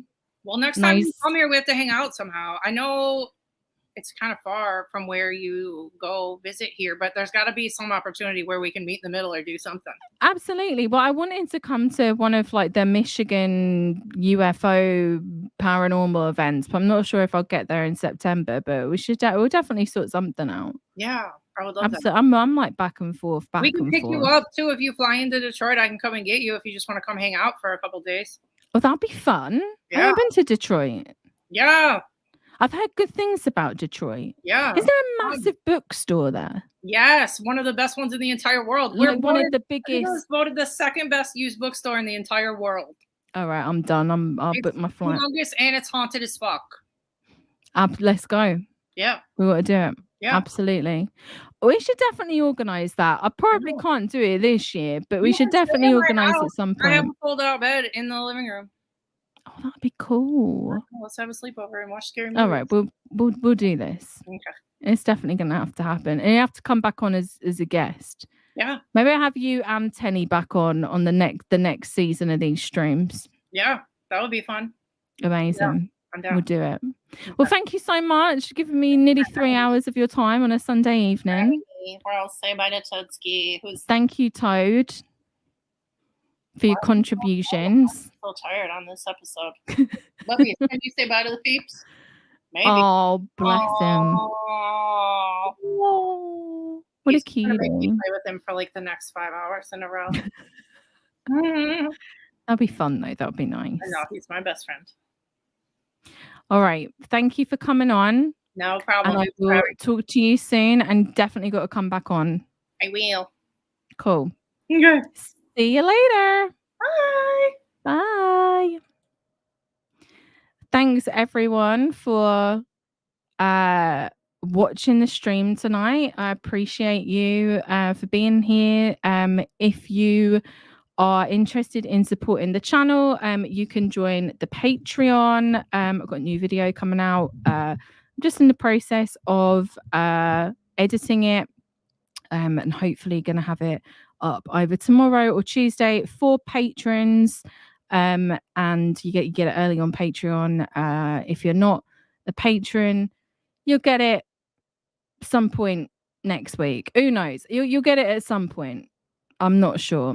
But thank you for being here. It is now almost 3 o'clock in the morning. I think I'm going to go to bed. So I will see you all. Next week's stream is actually going to be on Friday. And we have a great guest who I will announce tomorrow. So I will see you all there. Good.